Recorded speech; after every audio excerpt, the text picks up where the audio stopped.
Hello school champs, কেমন যাচ্ছে দিনকাল? স্কুলের বায়োলজির তৃতীয় চ্যাপ্টারে তোমাকে ওয়েলকাম জানাই। কোষ বিভাজন ছোট একটা চ্যাপ্টার, এটা আমাদের জন্য আনন্দের সংবাদ। তবে কলেজে গিয়েও কিন্তু কোষ বিভাজন নামেও তুমি একটা চ্যাপ্টার খুঁজে পাবা, সেটা কিন্তু বেশ ভালোই বড় আছে। মিওসিস নামক কোষ বিভাজনের বিস্তৃত বর্ণনা কিন্তু কলেজের বইটাতে আছে। তাই কলেজের কোষ বিভাজনের তুলনায় আমাদের স্কুলের কোষ বিভাজন চ্যাপ্টারটা যথেষ্টই সহজ। আমরা মজায় মজায় চ্যাপ্টারটা পড়ে ফেলবো। পড়ার আগে আরেকটা কথা তোমাদেরকে মনে করিয়ে দিতে চাই। তোমার বন্ধুদের মধ্যে অনেকেই আছে যারা ভালো বায়োলজি পড়তে চায়, বুঝে পড়তে চায়, কিন্তু দুঃখজনক হলো সত্য, আমাদের দেশে ভালোভাবে বুঝে পড়ার সুযোগটা খুব কম। তাই এই ভিডিওগুলোতে আমি সেটা চেষ্টা করে যাচ্ছি প্রতিনিয়ত। ভিডিওগুলো আশা করি তুমি তোমার বন্ধুদের সাথে শেয়ার করবে, এবং যেহেতু এটা ফ্রি অফ কস্ট, অনেকেরই এটা দেখা যাবে যে যারা ইকোনমিক্যাল ইস্যুর জন্য পড়তে পারছে না, এই ভিডিওগুলো কিন্তু লাইফ সেভিং হতে পারে সবার, ওদের জন্য আর কি। তো এখানে দেখো, কোষ বিভাজন ক্লাস শুরুর আগে একটা লাইন লিখেছি, এটা তুমি একটু পড়তে পারো। বিলিভ ইউ ক্যান, মানে তুমি বিশ্বাস করো যে তুমি আসলে পারবে, অ্যান্ড ইউ আর হাফওয়ে দেয়ার। তুমি যদি বিশ্বাস করো যে তুমি এটা করতে পারবে, তাহলে তোমার অর্ধেক কাজ আসলে সম্পন্ন হয়ে গেল। কাজেই যারা এখনো ভাবছো যে আমি জীবনে হয়তো বা বড় কিছু করতে পারবো না, আমি বোধহয় পড়াশোনায় খারাপ, নিজেকে খুব ছোট বা হীনমন্য অনুভব হয়, বেরিয়ে আসো সেখান থেকে। জীবন আরো অনেকখানি পড়ে আছে। তোমার নিজেকে তুমি একদম মানে পুরোপুরি পাল্টে নিয়ে একটা তোমার যে বেস্ট ভার্সন, এটাকে তুমি সামনে বের করে নিয়ে আসবে। বুঝতে পেরেছো? এবং তুমি চেষ্টা করলেই সেটা পারবে, এবং তুমি চেষ্টা করছো, তাই তুমি ভিডিওটা দেখছো। চলো আমরা কথা না বাড়িয়ে ক্লাসে প্রবেশ করে ফেলি তাহলে। এই ক্লাসে তোমার জন্য আমি কি কি রেখেছি, ক্লাস শুরুর আগে আমি তোমাদের জন্য বইটা দাগাই। তাই দাগানো বই বরাবরের মতো আছে আমাদের সাথে। এর পাশাপাশি কনসেপ্ট ক্লিয়ারের জন্য কিছু ছবি তোমাদের জন্য আমি আসলে নিজে আঁকি বা আহ, আমি ইন্টারনেট থেকে নেই। সেল ডিভিশনের এই অংশটাতে আমরা প্রথম পড়বো যে এটাকে কিভাবে কিভাবে ভাগ করা যায়, কি কি অংশ আছে, মাইটোসিস আর মিওসিসের মধ্যে কেমনটা দেখি সেই জিনিসগুলো। তারপরে কিছু নতুন ব্যাপার যেগুলো বইতে অল্প অল্প আছে, আমি এটা ক্লিয়ার করার জন্য একটু বিস্তৃতভাবে লিখেছি। প্রত্যেকটা মাইটোসিসের ধাপকে আমরা ছবির মাধ্যমে দেখব, এবং মেইন যে ব্যাপারগুলো ঘটছে সেটা আমরা পাশাপাশি বোর্ডে লিখব। মাইটোসিসের গুরুত্ব, ক্যান্সার নিয়ে একটু আলোচনা করব, মিওসিসে কি কি ঘটছে। বইতেও ছবি আছে, বাট কালার থাকায় জিনিসটা খুব সহজে বোঝা যাবে। অপেক্ষা করো, বুঝাবো। আচ্ছা, এখানে কিছু ছবি নিয়ে আসছি, একটা ব্যাপার ক্রসিং ওভার, সেটা একটু দেখাবো তোমাকে। এবং মিওসিসের গুরুত্ব, ফাইনালি মাইটোসিস মিওসিসের যে পার্থক্য, বইতে গুছানো নাই, কিন্তু 3 নাম্বার প্রশ্নে কিন্তু এটা আসতে পারে যে মাইটোসিস এবং মিওসিসের পার্থক্য আলোচনা করো সৃজনশীলে। তাই আমি তোমাদের জন্য একটু রেডি করে দিয়েছি, এবং ফাইনালি থ্যাংক ইউ স্লাইড, যেটা আগেই তোমাদেরকে দেখাই দিছি। আচ্ছা, কিচ্ছু হবে না, চলো তাহলে আমরা পড়ায় চলে যাই। ওকে, আচ্ছা, আর সাথে তো আমাদের বই আছেই। তাহলে প্রথমেই আমরা সেল ডিভিশন, এইটার বলতে কি বুঝতেছি, মানুষের শরীরে 30 ট্রিলিয়ন কোষ আছে। ট্রিলিয়ন মানে বুঝতে পারছো, 100 কোটিতে 1 বিলিয়ন, 1000 কোটিতে 1 ট্রিলিয়ন। ওকে, সো হিউজ, তাই না? সো এতগুলো কোষ কিভাবে তৈরি হলো? বিভাজিত হয়েই তো। আমি তুমি সবাই প্রথমে কি ছিলাম? জাইগোট ছিলাম। আগের ক্লাসগুলোতেও প্রথম চ্যাপ্টার দ্বিতীয় চ্যাপ্টার যারা করে এসেছো, আশা করি তাদের জন্য এই কনসেপ্ট ক্লিয়ার। আমি আর তুমি সবাই মায়ের গর্ভে প্রথম আমাদের যে কোষটা ছিল সেটার নাম জাইগোট। আমাদের বাবার শুক্রাণু মায়ের ডিম্বাণু মিলে প্রথম যে ডিপ্লয়েড কোষটা তৈরি করলো সেটার নাম হচ্ছে জাইগোট। সেখান থেকে আজকে আমি তুমি এতগুলো কোষের মালিক। এতগুলো কোষ কেমন করে হলো? বিভাজিত হয়েই হলো। কি বিভাজন হয়ে হলো? বিভাজন হওয়ার অনেকগুলো উপায় আছে। এই যে এতগুলো কোষ দিয়ে আমাদের বড় একটা দেহ তৈরি হলো, এই বিভাজনটার নাম হচ্ছে মাইটোসিস। কিভাবে হয়, কেন হয়, আমরা দেখব। এটা ছাড়াও আমরা তো তাহলে সংখ্যা, আমাদের কোষের সংখ্যা বৃদ্ধি হলো মাইটোসিস বিভাজন প্রক্রিয়া। কিন্তু যারা ব্যাকটেরিয়া, হ্যাঁ, বা অ্যামিবা, বা ধরো অনুন্নত প্রাণী যেগুলো, তাদের যে কোষ বিভাজনটা হয়, এইটা মাইটোসিসের মতো এত জটিল না। ওইটা খুব সিম্পল ফর্ম। ওইটা নিয়ে তোমার বইতেও তেমন বলা নাই, কলেজের বইতে উঠেই নামটা দেখতে পাবা। এটাকে আমরা বলি হচ্ছে অ্যামাইটোসিস। ওকে, মানে মাইটোসিসের থেকেও অনেক সরল। মাইটোসিস না, বায়োলজিতে এ মানে হচ্ছে না, মানে এটা মাইটোসিস না, মাইটোসিস থেকেও আরো সরল। এদের কিছু অন্য নাম আছে, বুঝছো? আমরা অ্যামাইটোসিসকে বলি হচ্ছে ডিরেক্ট সেল ডিভিশন বা প্রত্যক্ষ কোষ বিভাজন। মানে ভেরি সিম্পল, জাস্ট এখানে যেটা হয়, এখানে হচ্ছে তোমার একটা কোষ দুইটা কোষ হয়ে যাবে। এত কোনো জটিলতার মধ্যে নাই। এই একটা কোষ, এটা খুব সিম্পলি দুইটা কোষ হয়ে যাবে। আর একটু পরে আমরা দেখবো মাইটোসিসকে বেশ কয়েকটা ধাপে ভাগ করছি, তাহলে এটা বেশ জটিল, তাই না? বাট মাইটোসিসকে কি বলে বলো? ইকুয়েশনাল সেল ডিভিশন, বাংলায় সমীকরণিক কোষ বিভাজন। কেন বলে জানো? কারণ মাইটোসিসে একটা কোষ থেকে এরকম দুইটা কোষ তৈরি হয়। তুমি বলবা ভাই অ্যামাইটোসিসেও তো তৈরি হচ্ছে। এটা খুব সিম্পল হয়, এটাকে তো ডিরেক্ট বলেই ফেলছি, এটাকে আর ইকুয়েশনাল বলতেছি না। তো মাইটোসিসে একদম অনুরূপ মানে মাতৃকোষ যেমন, অপত্য কোষগুলো একদম same to same, no change. Chromosome বলো, সাইটোপ্লাজম বলো, সবকিছু সেম টু সেম হয়, বুঝছো? এই জন্য আমরা এটাকে বলি সমীকরণিক কোষ বিভাজন, যেহেতু সবকিছু ইকুয়াল থাকছে, ইংরেজিতে এই জন্য ইকুয়েশনাল। ওকে, এবং এটার 5টা ধাপ আছে, এগুলো নিয়ে আমরা ডিটেলসে পড়বো। Prophase, prometaphase, metaphase, anaphase, telophase. Okay, the bad boy, কঠিন যে সেল ডিভিশনটা অপেক্ষাকৃত, যেটা আমার বইতে কঠিন করে লেখা নাই, কলেজে উঠে বড় করে পড়বা, যেটা বলেছি মিওসিস বা হ্রাসমূলক বিভাজন। এখানে যে ব্যাপারটা হয়, ক্রোমোজোম সংখ্যা এখানে অর্ধেক হয়ে যায়। দ্যাট মিনস তোমার একটা কোষে 46টা ক্রোমোজোম আছে। মিওসিস কোষ বিভাজন যদি এই কোষটা করে, তাহলে ক্রোমোজোম হয়ে যাবে কয়টা? 46টার জায়গায় 23টা, অর্ধেক হয়ে যাবে। ক্রোমোজোম অর্ধেক হয়ে যাওয়া, এটার আরেক নাম হচ্ছে কি বলে ইংরেজিতে, রিডাকটিভ সেল ডিভিশন বা এরকম, বা হ্রাসমূলক কোষ বিভাজন। তো মিওসিসের আবার এটা বেশ বড় এবং জটিল, আগেই বলেছি। এটাকে 2টা ভাগে ভাগ করা যায়, মিওসিস 1 অ্যান্ড মিওসিস 2। মিওসিস 1 এর আবার এই যে প্রোফেজ, মেটাফেজ, অ্যানাফেজ, টেলোফেজ এগুলো আছে। বাচ্চারা খেয়াল করলে দেখবা যে আমরা মিওসিসের মধ্যে আলাদা করে কোনো মেটাফেজ এই স্টেজটা রাখি নাই, কারণ মেটাফেজ খুবই সংক্ষিপ্ত সময় জুড়ে থাকে, তো মেটাফেজের আগে ওইটা আর মিওসিসের ক্ষেত্রে আমরা বিবেচনায় নেই না, এমনিতেই যথেষ্ট জটিল। ওকে, আচ্ছা, আমি তোমাকে জানাই রাখি একটা মজার ব্যাপার, মিওসিস 2 এটা একদম মাইটোসিসের অনুরূপ। ভাই কি বললো? এটা কিসের অনুরূপ বলো? মাইটোসিসের অনুরূপ। মাইটোসিসে যা ঘটে এখানে তাই ঘটবে। ওকে, আচ্ছা, এবং মিওসিস 1 এর মধ্যে তুমি যদি দেখো প্রোফেজ 1, মেটাফেজ 1, এখানে প্রোফেসের আরো 5টা ধাপ থাকে। তো এই 5টা ধাপের নাম লিখে আমি তোমার মাথা নষ্ট করতে চাই না, কলেজে গিয়ে পড়বা। এইগুলো ধাপ নিয়েও তোমাকে পড়তে হবে কলেজে। ওকে, তাহলে বুঝতেই পারছো এখানে সব থেকে বড় যে ফেজ সেটা হচ্ছে মিওসিস 1 এর প্রোফেজ 1। এটা অনেক বড় একটা স্টেজ, এখানে আরো 5টা ধাপ থাকে। ওকে, তো এই হচ্ছে 3 রকমের কোষ বিভাজন, যদিও আমাদের বইতে লেখা আছে কোষ বিভাজন কয় রকম? 2 রকম, ঠিক তো, মাইটোসিস আর মিওসিস। আমরা সেটাই বলবো, বাট আমরা জেনে রাখলাম জিনিসটা। ওকে, এবার একটু বেসিক দেখি যে আসলে কি হয়। মাইটোসিসের ক্ষেত্রে তুমি যদি দেখো, একটা কোষ থেকে কয়টা কোষ হচ্ছে? 2টা কোষ। মিওসিসে একটা কোষ থেকে 1 2 3 4 4টা কোষ। এবার একটু ক্রোমোজোমের দিকে তাকাও। মাইটোসিসে দেখো, এই ধরো সবুজ রঙের ক্রোমোজোম ধরলাম, এগুলো আমাদের 1 নাম্বার ক্রোমোজোম, ঠিক আছে? তাহলে এটা একটা ডিপ্লয়েড কোষ বুঝে যাচ্ছে। ভাই কিভাবে বুঝলেন এটা ডিপ্লয়েড কোষ? কারণ এখানে ক্রোমোজোমগুলো জোড়ায় জোড়ায় আছে, রাইট? তাহলে এটাও 1 নাম্বার ক্রোমোজোম, এটাও 1 নাম্বার ক্রোমোজোম মনে করো, তাহলে এটা জোড়ায় আছে। এটা 2 নাম্বার ক্রোমোজোম, এটাও ধরো 2 নাম্বার ক্রোমোজোম, এরাও জোড়ায় জোড়ায় আছে। 3 নাম্বার জোড়ায় জোড়ায় আছে। ওকে, আচ্ছা, তাহলে এটার সাথে ডটার সেল বা অপত্য কোষগুলোর কোনো পার্থক্য নাই, দেখো সেম টু সেম আছে সবকিছু।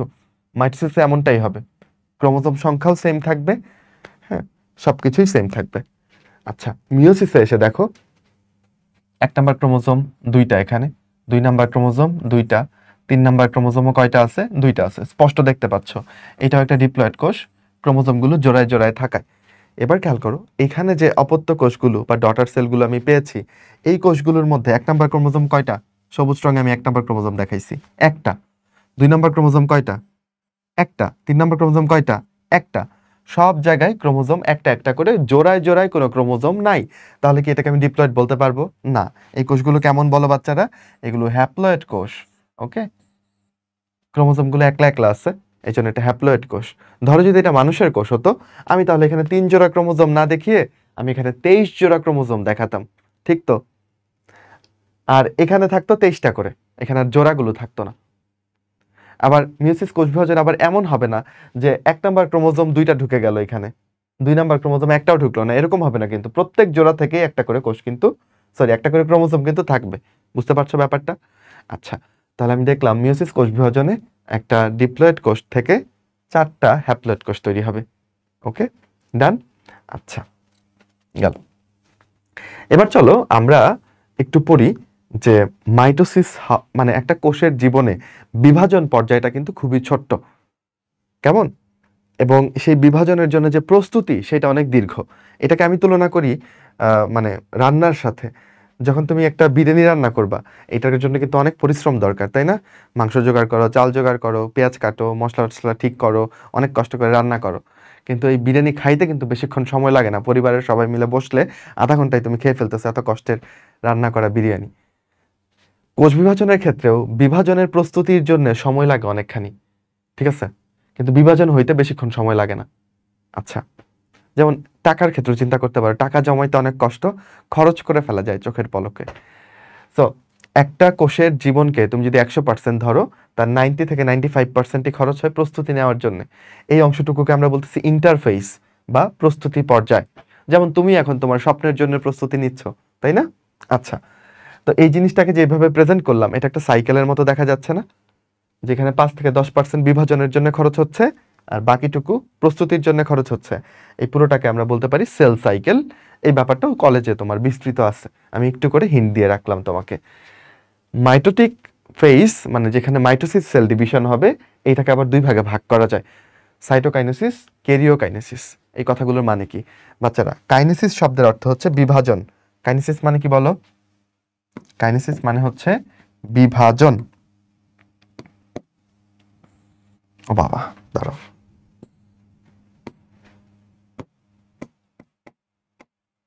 আচ্ছা, তাহলে ভাই কি বললো? কাইনেসিস মানে হচ্ছে বিভাজন। এবার বলো সাইটো শব্দের অর্থ কি? সাইটোপ্লাজম।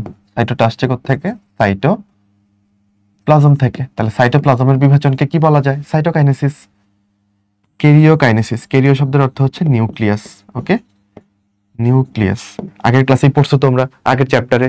ইউক্যারিওটস, ইউ মানে প্রকৃত আর ক্যারিও মানে নিউক্লিয়াস। প্রকৃত নিউক্লিয়াস থাকলে ইউক্যারিওটস, আর যদি অপ্রকৃত নিউক্লিয়াস থাকে, আদিকোষী হয়, তাহলে প্রোক্যারিওটস। তো ক্যারিও মানে নিউক্লিয়াস আর কাইনেসিস মানে কি? বিভাজন। ওকে, তাহলে নিউক্লিয়াসের বিভাজনকে তুমি বলতেছো ক্যারিওকাইনেসিস। আমরা যে prophase, prometaphase, metaphase, anaphase, telophase 5টা ভাগে ভাগ করছি, এটা আসলে কিসের ভাগ জানো? এটা আসলে ক্যারিওকাইনেসিসের ভাগ, নিউক্লিয়াসের ভাগ। সাইটোকাইনেসিসকে কিন্তু ভাগ করি নাই। সাইটোপ্লাজমের বিভাজন সিম্পলি হয়ে যায়। ওকে, তাহলে আমি কি বুঝাইতে পারছি তোমারে? এই যে নিউক্লিয়াসের মধ্যে যে বিভাজন হবে, এটুকু হচ্ছে ক্যারিওকাইনেসিস।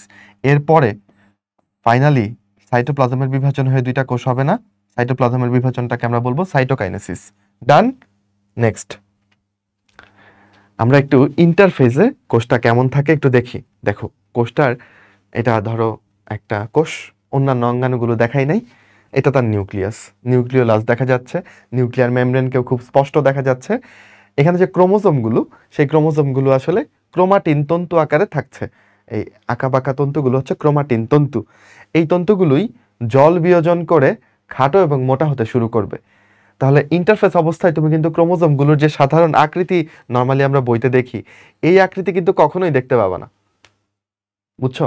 এই আকৃতি শুধু দেখা যাবে যখন সে সেল ডিভিশন করবে, তখন জীবনের খুব অল্প সময় জুড়ে, যেটা বললাম একটু আগে, তাই না? আর এমনিতে এই জিনিসটাই এরকম কি পেঁচানো অবস্থায় থাকবে। ওকে, আচ্ছা, আগে আমরা মনে করতাম যে এইখান থেকে এই অবস্থায় আসবে কেমন করে? জল বিয়োজন করে, মানে পানি বেরোয় গিয়ে, বুঝছো? পানি বেরোয় গিয়ে এটা খাটো আর মোটা হবে। আচ্ছা, কিন্তু আসলে পরে আমরা আবিষ্কার করছি যে এটা জল বিয়োজনের উপর ব্যাপারটা ডিপেন্ড করে না, এটা আরো জটিল প্রক্রিয়া। আগে আমরা ধারণা করতাম এটা, এবং আমাদের বইপত্রেও এটাই লেখা আছে। তবে এটাও তোমার বইতে মেনশন করা আছে যে আসলে এটা আরো জটিল প্রক্রিয়া, কেন এটা এরকম হচ্ছে। ছোট বয়সে সবকিছু আলোচনা করে নাই আর কি।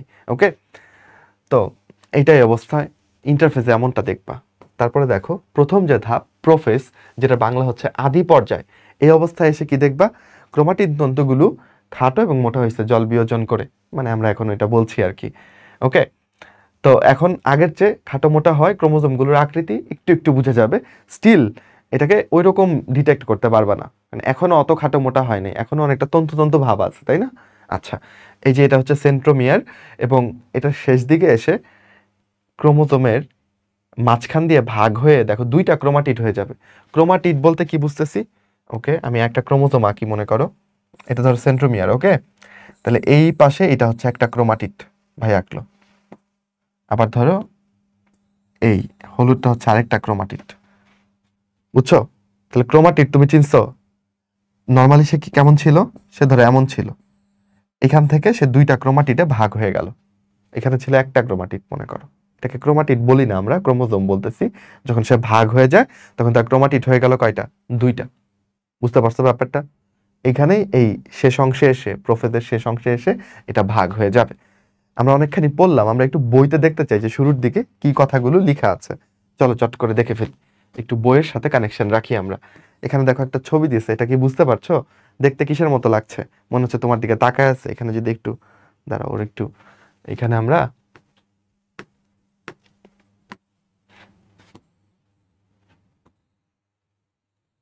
এই যে তোমার দিকে মুচকি হাসছে মনে হচ্ছে, তাই না? বাট আসলে এটা হচ্ছে কোষ। কোষের নিউক্লিয়াসটা বিভাজিত হয়েছে অলরেডি, মানে কেরিওকাইনেসিস শেষ। এই যে সাইটোকাইনেসিসও হয়ে গেছে, সাইটোপ্লাজম মোটামুটি বিভাজন হয়ে গেছে। এই দিকে এখন কোষ প্লেট তৈরি হচ্ছে, বুঝছো? তাহলে ও কোন দশায় আছে এখন? ও হচ্ছে একদম শেষ দশাতে আছে। হ্যাঁ, এখন খালি কোষ প্লেট তৈরি হয়ে আলাদা হওয়ার পালা। ওকে, আচ্ছা, মানে কেরিওকাইনেসিস সম্পূর্ণভাবেই দান। ওকে, এখন সাইটোকাইনেসিসটা শুধু বাকি। আচ্ছা, যাই হোক, চলো এখানে একটু পড়ি। আমরা প্রথম দিকে যেসব কথা বললাম যে এককোষী জীব থেকে বহুকোষী জীব সবার জন্যই কোষ বিভাজন দরকারি। যেমন ধরো আমি একটা শৈবাল আঁকবো, শৈবালটার নাম হচ্ছে ক্ল্যামাইডোমোনাস। ওর এরকম পেয়ালা আকৃতির একটা ক্লোরোপ্লাস্ট থাকে, সবুজ রঙে আঁকলে আরো ভালো হইতো। এটা হচ্ছে নিউক্লিয়াস। কেমন? একটা কোষ ওর, নিউক্লিয়াসের থেকে ক্লোরোপ্লাস্ট বড় থাকে। আচ্ছা, ফ্লাজেলাও থাকে দুইটা। এই শৈবালটার নাম হচ্ছে ক্ল্যামাইডোমোনাস। কঠিন লাগলে শেখার দরকার নাই, জাস্ট এমনিতে একটা এক্সাম্পল দেওয়ার জন্য। আচ্ছা, এই এক কোষী শৈবালটা কিভাবে সে সংখ্যা বৃদ্ধি করবে? সে যদি কোষ বিভাজন করে তাহলে তো এই একটা থেকে অনেকগুলো ক্ল্যামাইডোমোনাস হয়ে যাবে, বুঝছো?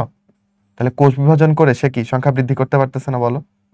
সে তার জনন জনন মানে বংশবৃদ্ধি করতে পারতেছে না বলো তো? করতেছে। ওই এককোষী জীবের জন্য ওই বংশবৃদ্ধি করার উপায়ই হচ্ছে কোষ বিভাজন। আমার ক্ষেত্রে হয়তো বা দেহ গঠন হচ্ছে, আমার ক্ষেত্রে হয়তো বা আমি সাইজে বড় হচ্ছে, ওর তো সাইজে বড় হওয়ার কিছু নাই, ওর তো কোষ একটাই, বুঝছো? তো ওর কোষ বিভাজন হয় হচ্ছে ওর জননের জন্য বা সংখ্যা বৃদ্ধির জন্য। আচ্ছা, এই যে দ্বি বিভাজনের কথাটা বলছে না, এইটা এক ধরনের হচ্ছে অ্যামাইটোসিস, বুঝছো? অ্যামাইটোসিস। ব্যাকটেরিয়া খুব সিম্পলি বিভাজিত হয়ে যায়। ধরো এটা একটা ব্যাকটেরিয়া কোষ, তাহলে ব্যাকটেরিয়া কোষটা, তাহলে এইটার কি হবে? এই দিক দিয়ে সেল মেমব্রেনটা এসে দুইটাকে ভেদ করে ধীরে ধীরে কি করবে? আলাদা দুইটা কোষ বানাই দিবে, বুঝছো? খুব সিম্পলি এটা হয়ে যাবে। এই ধরনের বিভাজনকে আমরা বলবো দ্বিবিভাজন। এখানে কোনো প্রোফেজ, প্রোমেটাফেজ, অ্যানাফেজ, টেলোফেজ এগুলো নাই। এটা এক ধরনের অ্যামাইটোসিস। ওকে, তারপর চলো এই অধ্যায়ে আমরা কি কি শিখবো এগুলো আমরা বলছি, আমরা তো দেখাই ফেলছি স্লাইড। কোষ বিভাজন এবং তার প্রকারভেদ আমরা পড়ে ফেলছি। কিছু এককোষী জীবের কথা বলছে, যে ব্যাকটেরিয়া, অ্যামিবা, প্লাজমোডিয়াম, এগুলো অনুন্নত, এগুলোর মধ্যে অ্যামাইটোসিসটা হয়, বুঝছো? আর দেখো এখানে একটা লাইন লিখছে, এটা আমরা জানি না। একটা বড় বটগাছের সূচনা ঘটে শুধুমাত্র কি একটা কোষ থেকে। কোষটার নাম কি? জাইগোট বা নিষিক্ত ডিম্বাণু। নিষিক্ত ডিম্বাণু বলতে কি? যে ডিম্বাণুর ভেতরে শুক্রাণু প্রবেশ করেছে, শুক্রাণু আর ডিম্বাণু মিলেই তো জাইগোট তৈরি করে। ওকে, আচ্ছা, মাইটোসিস। দেখো নিউক্লিয়াস প্রায় সমানভাবে একবার বিভাজিত হচ্ছে, ক্রোমোজোমও একবার বিভাজিত হচ্ছে, আমরা দেখব। ওকে, সাইটোপ্লাজমও একবার। তাহলে সবকিছুই মাইটোসিসে একবার করে বিভাজিত হয়। সব কোষে ডিএনএ এর পরিমাণ কি থাকবে? সমান থাকবে। মাতৃকোষে যেমন ছিল অপত্য কোষেও একই থাকবে, পরিমাণ কমবে না। তাহলে পরীক্ষাতে কিন্তু 2 নাম্বার প্রশ্নে তোমাদের এটা আসতে পারে যে সমীকরণিক বিভাজন কেন বলা হয় মাইটোসিসকে। পারবা না? পারবা তো? সবকিছু সমীকরণ অনুযায়ী ইকুয়াল থাকে, দ্যাটস ওয়াই এটা সমীকরণিক বা ইকুয়েশনাল সেল ডিভিশন। আচ্ছা, কোথায় কোথায় হবে এটা দেখো। প্রাণীর দেহকোষে হবে, জনন কোষে না। কিন্তু অলরেডি তোমরা জানো জনন কোষ মানে শুক্রাণু ডিম্বাণু।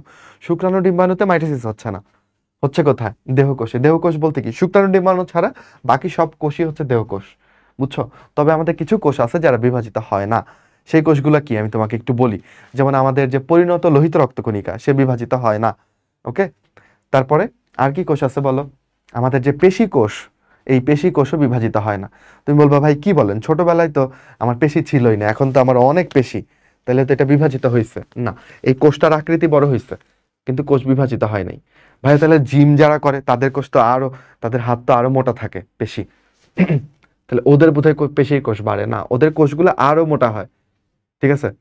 কিন্তু পেশির সংখ্যা কিন্তু, পেশি কোষের সংখ্যা বাড়ে না, পেশি কোষ বিভাজিত হয় না, বুঝছো? পেশি কোষ মোটা হয় খালি। একই কথা নিউরনের জন্য, স্নায়ু কোষের জন্য। তুমি জন্মের সময় যতগুলো স্নায়ু কোষ নিয়ে জন্মাইছিলা মস্তিষ্ক এবং সুষুম্না কাণ্ডে এবং সারা দেহে, ওই পরিমাণ নিউরনই তোমার এখন আছে। নিউরন বিভাজিত হয় না, কারণ নিউরনে সেন্ট্রিওল নাই, বুঝতে পেরেছো? আচ্ছা, তো নিউরন বিভাজিত হয় না, তাহলে ভাই আমার তো শরীর বড় হচ্ছে, তো নিউরন কি করে? নিউরন ওই যে তার এক্সন, ডেনড্রন এগুলাকে বড় করে, ওকে, আচ্ছা, যাই হোক, তাহলে এই পেশি কোষ, স্নায়ু কোষ, আরবিসি এগুলো বাদ দিয়ে অন্যান্য যে দেহকোষ আছে সেগুলোতে কি ঘটবে? মাইটোসিস ঘটবে। আর উদ্ভিদের তুমি জানো যে স্থায়ী টিস্যু তো বিভাজিত হবে না, ভাজক টিস্যু বিভাজিত হবে। ভাজক টিস্যু কই থাকে এগুলো তোমরা পারো, তাই না? এইগুলো বিভাজিত হবে। ওকে, মাইটোসিসের পর্যায় দেখো, এটা একটা অবিচ্ছিন্ন প্রক্রিয়া। এমন না যে দুইটা পর্যায় এখন হয়ে থাকলো, পরে একটা গ্যাপ দিল যে ভাই মেটাফেজ পর্যন্ত করে রাখছি, আমি এখন অনেক টায়ার্ড, আমি অ্যানাফেজ আর টেলোফেজটা আমি 2 মাস পরে করব, এরকম হবে না। এটা অবিচ্ছিন্ন ধারাবাহিকভাবে চলতে থাকবে। ওকে, নিউক্লিয়াস, ক্রোমোজোম, সাইটোপ্লাজম সবকিছু একবার করে বিভাজিত হবে। প্রথমে ক্যারিওকাইনেসিস হবে অ্যান্ড দেন সাইটোকাইনেসিস হবে। ওকে, আচ্ছা, ক্যারিওকাইনেসিসের 5টা ধাপ আছে। এই 5টা ধাপ এর মধ্যে আমরা প্রোফেজ নিয়ে অলরেডি একটু করে পড়ে ফেলেছি যে এখানে নিউক্লিয়াসটা আকারে বড় হবে এবং ক্রোমোজোমগুলো সংকুচিত হয়ে খাটো এবং মোটা হবে, তাই না? সেন্ট্রোমিয়ারটা ভাগ হবে না, এটা ছাড়া ক্রোমোজোমটা ভাগ হয়ে কয়টা ক্রোমাটিড হবে? 2টা ক্রোমাটিড হবে।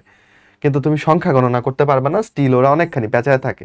এখানে উদ্ভিদ কোষ উপরের ছবি দিয়েছে, নিচে প্রাণী কোষের ছবি দিয়েছে। উদ্ভিদ কোষে দেখো কোষ প্রাচীর দেখিয়েছে, প্রাণী কোষে কোষ প্রাচীর দেখায় নেই।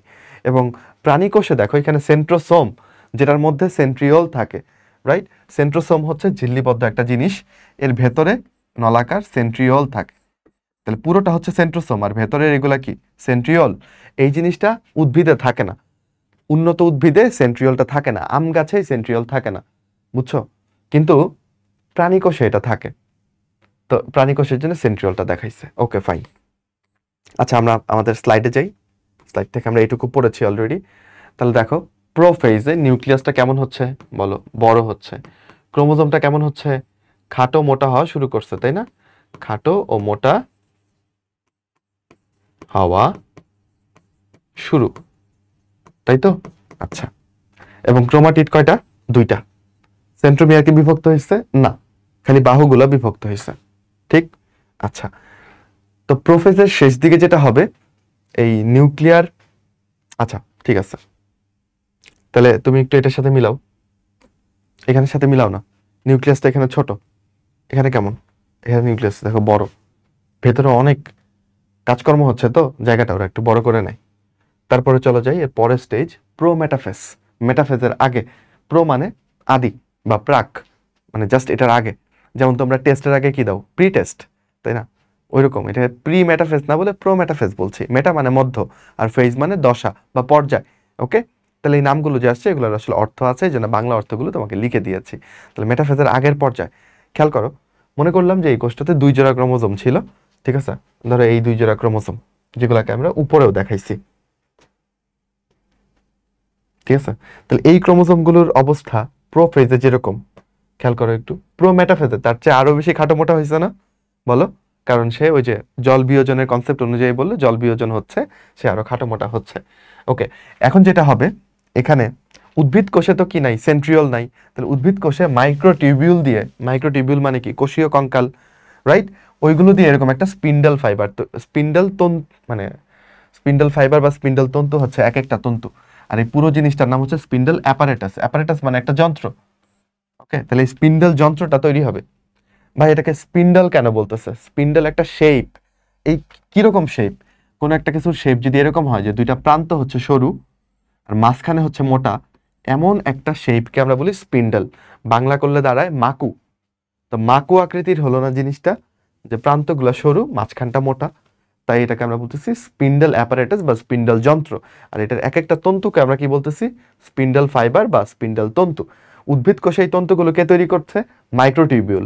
প্রাণী কোষে এটাকে তৈরি করছে, এটা যদি প্রাণী কোষ হইতো তাহলে 2 প্রান্তে 2টা সেন্ট্রিওল চলে যেত, বুঝছো?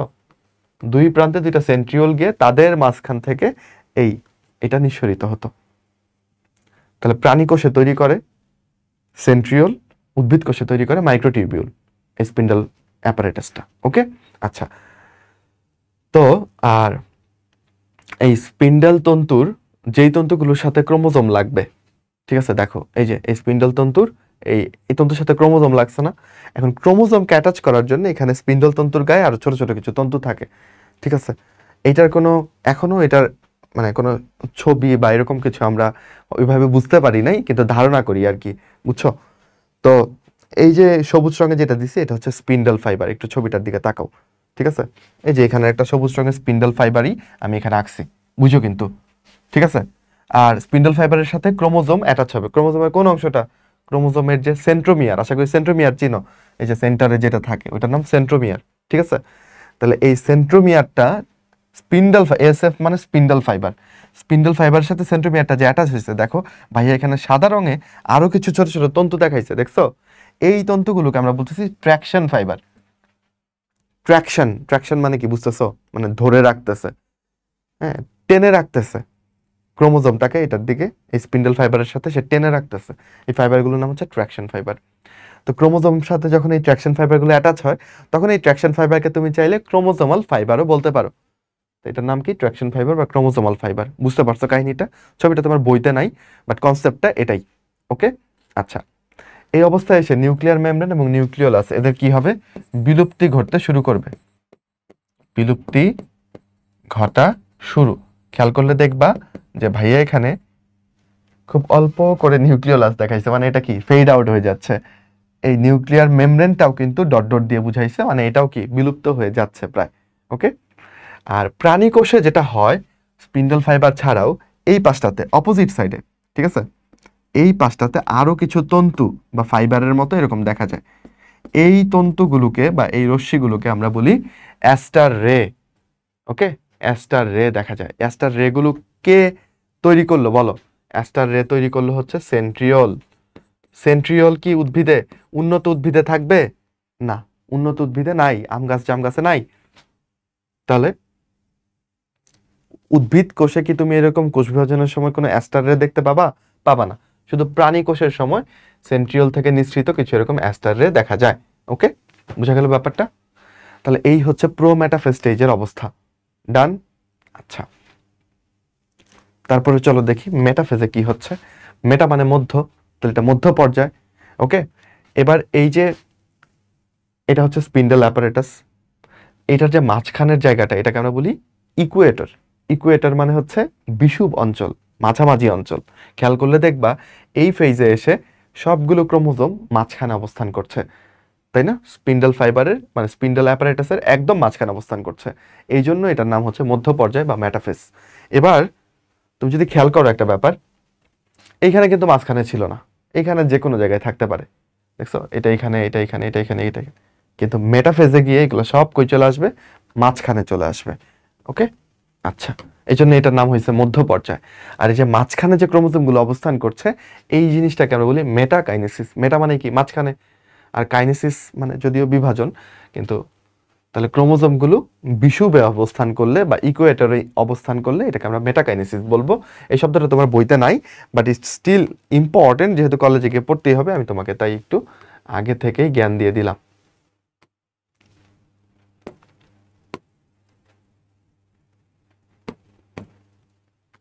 ওকে, মেটাকাইনেসিস কলেজে খুব আসে, মেটাকাইনেসিস কাকে বলে। তো তোমার পরীক্ষায় মেটাফেজ আসলে মেটার সাথে মিল আছে, তুমিও লিখে দিলা যেখানে মেটাকাইনেসিস হয়। মানে কি? ক্রোমোজোমগুলো সব বিষুব অঞ্চলে অবস্থান করে, মনে থাকবে আশা করি। এবং এইটা যেহেতু মাঝখানের পর্যায়, ক্রোমোজোমগুলোর অবস্থা কি জানো? ও হচ্ছে প্রোফেজ থেকে খাটোমোটা হওয়া শুরু করবে, এবং সবচেয়ে বেশি খাটোমোটা হবে মাঝখানের পর্যায়ে এসে, মেটাফেজে এসে। আবার পরবর্তীতে সে লম্বা হওয়া শুরু করবে, এবং একদম শেষ পর্যায়ে গিয়ে টেলোফেজে গিয়ে সে আবার ওই যে ক্রোমাটিন তন্তু হয়ে যাবে। বুঝতে পারছো? তো এই অবস্থাতেই সবচেয়ে বেশি খাটো এবং মোটা দেখা যায়, এবং এই অবস্থাতে তুমি সবচেয়ে ভালো মতো ক্রোমোজোমগুলোকে দেখতে পাবা মাইক্রোস্কোপে যদি ক্রোমোজোমগুলো বুঝতে চাও। বুঝছো? আচ্ছা, নিউক্লিয়ার মেমব্রেন, নিউক্লিওলাস কিছু কি খুঁজে পাওয়া যাচ্ছে না? তাহলে এটা কি হয়েছে? সম্পূর্ণ বিলুপ্তি হয়ে গেছে। বুঝছো কি হয়েছে? সম্পূর্ণ বিলুপ্তি। শুরু হয়েছিল কিন্তু এর আগের ফেজে, আর এখানে এসে সম্পূর্ণ বিলুপ্তি হয়ে গেল। আচ্ছা, এত আমরা প্রোফেজে দেখলাম যে সেন্ট্রোমিয়ার ছাড়া এই ক্রোমোজোমটা বিভক্ত হয়ে দুইটা ক্রোমাটিড বানিয়েছিল, ঠিক তো? এখন সেন্ট্রোমিয়ারকে ভাগ হইতে হবে না? আমরা তো বলছি যে নিউক্লিয়াস একবার বিভক্ত হবে, ক্রোমোজোম একবার বিভক্ত হবে। ক্রোমোজোম কিন্তু এখনো আমাদের ভাগ হয় নাই। তাহলে ক্রোমোজোম কখন ভাগ হবে? এই মেটাফেজে এসে সে মাঝখান বরাবর ভাগ হবে। মাঝখান কি? সেন্ট্রোমিয়ার। তাহলে সেন্ট্রোমিয়ারটা মাঝখান বরাবর ভাগ হয়ে যাবে। ওকে, তাহলে এটা কোথায় হবে? সেন্ট্রোমিয়ার মাঝখানের জিনিস, এটার মাঝখান বরাবর ভাগ হবে কোন ফেজে? মেটাফেজে। মনে থাকবে না? তাহলে সেন্ট্রোমিয়ারের বিভাজন কোথায় হবে? পরীক্ষায় কিন্তু আসতে পারে, তুমি বলবা এটা মেটাফেজে হবে, মাঝখানের জিনিস, তাই মাঝখানে ভাগ হবে। আচ্ছা, ভাগ হওয়ার পর এরপর গন্তব্য কি? আগে ছিল ক্রোমোজোম কয়টা? এখানে ধরো 4টা, মাঝখান দিয়ে ভাগ হয়ে গেলে ক্রোমোজোম এখন কয়টা হয়ে যাবে? 8টা। আমার তো 8টা ক্রোমোজোমই দরকার। কেন? কারণ এই পাশে 4টা আসবে, এই পাশে 4টা আসবে, আলটিমেটলি প্রত্যেকটা কোষে 4টা করে থাকবে, এটাই তো আমার দরকার, তাই না? খেয়াল করো, এবার ভাগ হওয়ার পরে যেটা ঘটবে সেটা হচ্ছে সেন্ট্রোমিয়ারগুলো মেরুর দিকে চলে আসবে, আর এই বাহুগুলো বিষুবের দিকে থাকবে। বুঝছো? মানে সেন্ট্রোমিয়ারগুলো হচ্ছে অগ্রগামী হয়ে চলতে শুরু করবে। অগ্রগামী মানে সামনের দিকে থাকবে। অ্যানাফেজে চলে আসছি। অ্যানা শব্দের অর্থ হচ্ছে গতি। বুঝছো? ক্রোমোজোমগুলো এখানে চলতে থাকবে, এই জন্য এটাকে বলতেছি অ্যানাফেজ বা গতি পর্যায়। তাহলে কোন দিকে চলবে? ডিরেকশন কোনটা? ডিরেকশন হচ্ছে এই বরাবর, ডিরেকশন হচ্ছে এই বরাবর। তাহলে অগ্রগামীকে সেন্ট্রোমিয়ার, আর বাহুগুলো কি? অনুগামী বা পশ্চাৎগামী, তাই না? এগুলো হচ্ছে বাহু। ওকে, আচ্ছা, এইখানে তুমি ক্রোমোজোমগুলোর মধ্যে বিভিন্ন আকৃতি দেখতে পাবা। দেখো তো, এই ক্রোমোজোমটার আকৃতি ইংরেজি কিসের মতো? ভি এর মতো। এটার আকৃতি কি? অনেকটা এল এর মতো। এটার আকৃতি কি? জে এর মতো। এটার আকৃতি কি? আই এর মতো, তাই না?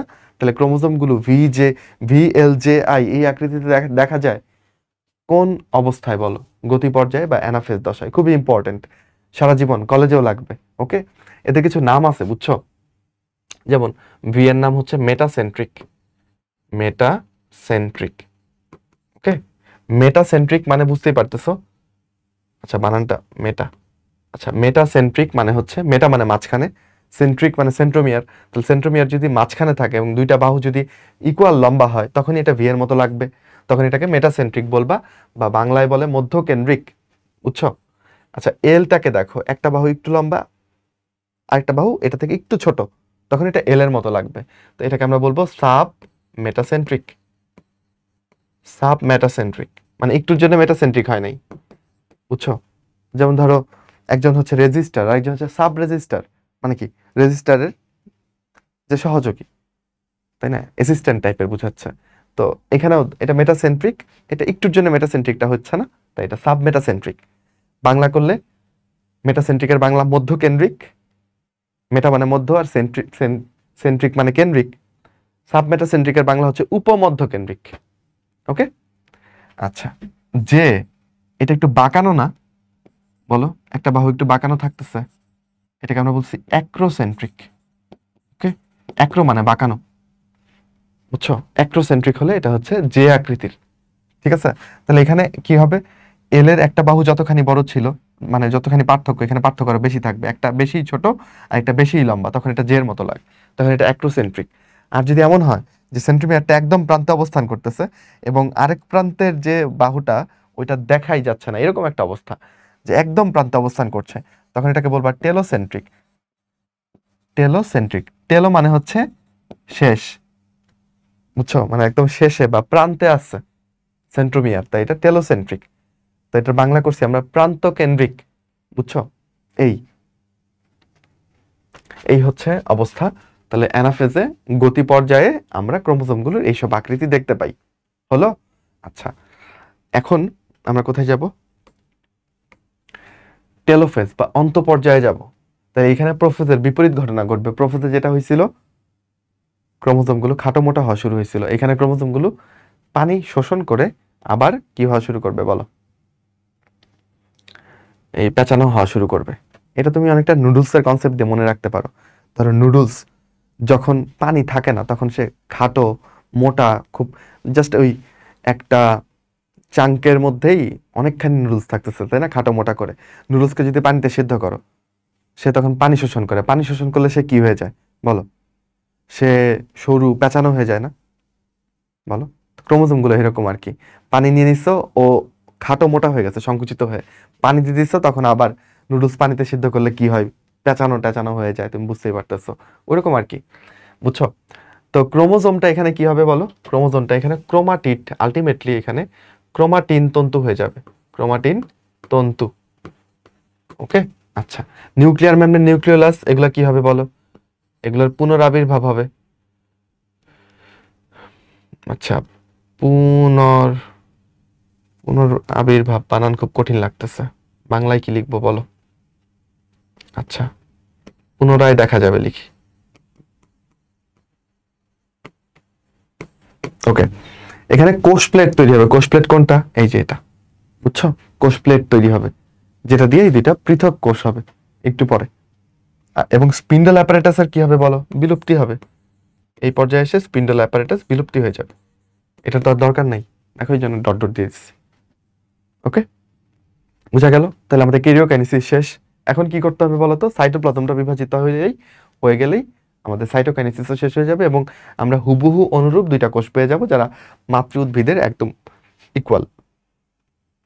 এই হচ্ছে আমাদের টেলোফেজ। আমরা একটু বাকি স্টেপগুলো তাইলে এখন যেগুলো পড়লাম সেগুলো একটু বই থেকে দেখি চল।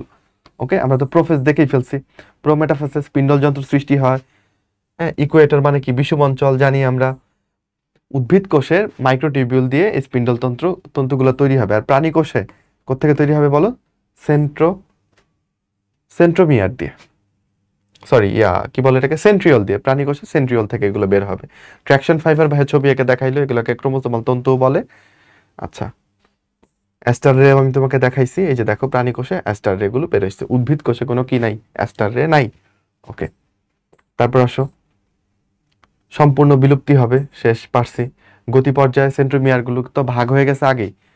সেন্ট্রোমিয়ার দুই ভাগে বিভক্ত হয়ে গেছে, তো কিসের মধ্যে বলো? এখানেই হয়ে যাবে, মেটাফেজেই হয়ে যাবে।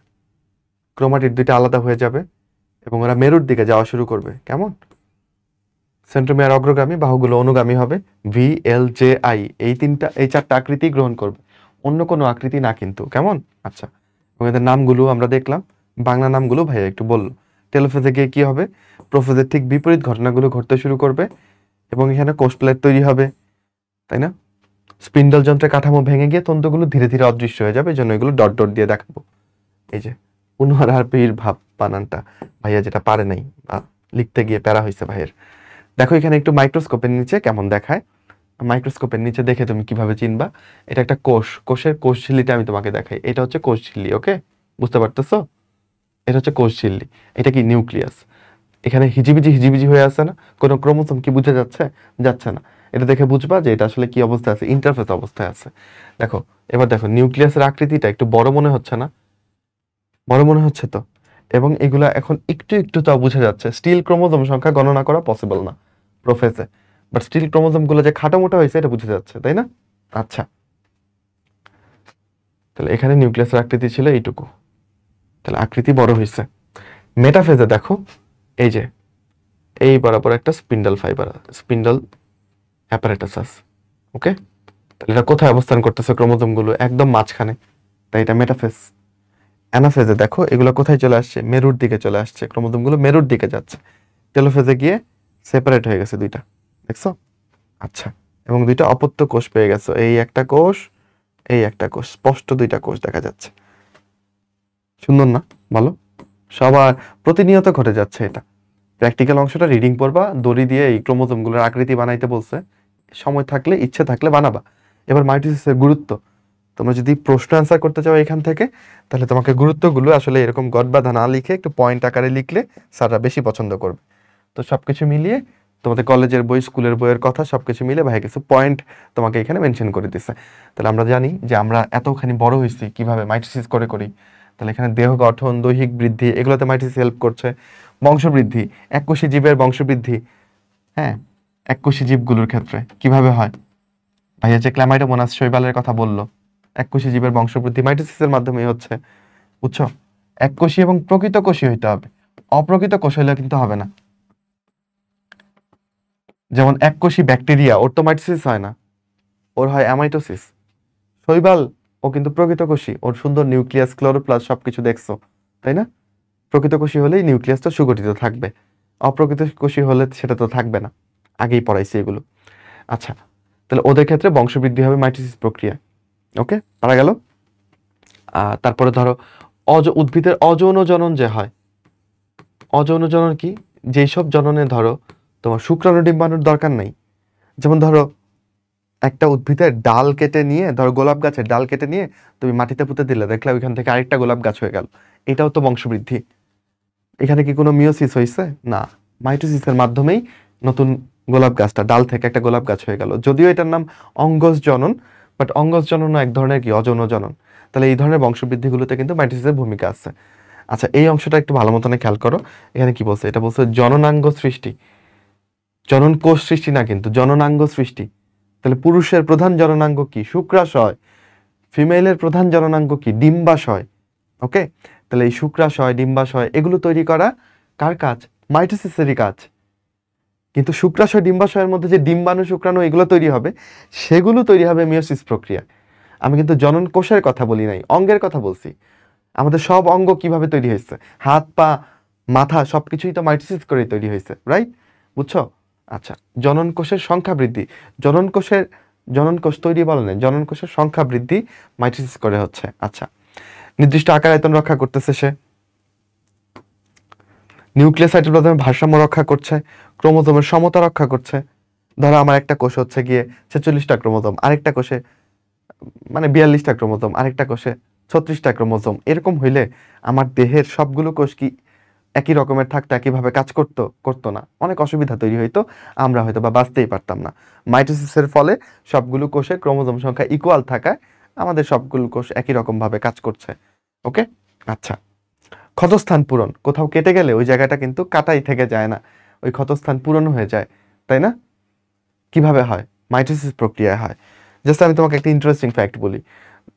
আমরা মানে আমাদের বডি অনেক বেশি মানে কি বলা যায় এটাকে, ক্ষয় পূরণ বা ক্ষতস্থান পূরণের ক্ষমতা আছে আর কি। ধরো তোমার হাতের এই চামড়া যদি তুলে ফেলি, এই চামড়া যদি তুলে ফেলি, ঠিক আছে, দুইটা চামড়া তুলে তোমার হাতকে এইভাবে রেখে যদি ব্যান্ডেজ করে দেই, তোমার দুইটা হাত কিন্তু লেগে যাবে। তখন আবার এটাকে কেটে অপারেশন করে আলাদা করতে হবে। আমি কি বুঝাইতে পারছি? মানে এখানকার কোষ, এটা তো ক্যারাটিন আছে, কোষগুলো, ভেতরের কোষগুলো সংস্পর্শে আসতে পারতেছে না। উপরের চামড়া তুলে, এখানের চামড়া তুলে সার্জারি করে ধরো প্লাস্টার করে এভাবে রেখে দিলাম, তোমার হাত দুইটা কিন্তু জোড়া লেগে যাবে, বুঝছো? তো এই কোষগুলোর মধ্যে মাইটোসিস হয়ে হয়ে জিনিসটা কিন্তু জোড়া লেগে যাবে। তো এরকম করে অন্যান্য জায়গায় কেটে গেলেও তো ওইটা জোড়া লেগে যায়, মাইটোসিস করে এই ক্ষয়পূরণগুলো বা ক্ষতস্থান পূরণগুলো হয়। তারপর আমাদের দেহে প্রতিনিয়তই কিছু কোষ মারা যাচ্ছে, আবার কিছু কোষ তৈরি হয়ে সেটা ক্ষয়পূরণ করে ফেলতেছে রেগুলার। যেমন ধরো তুমি এটা চিন্তা করো না, আরবিসির কথা চিন্তা করো।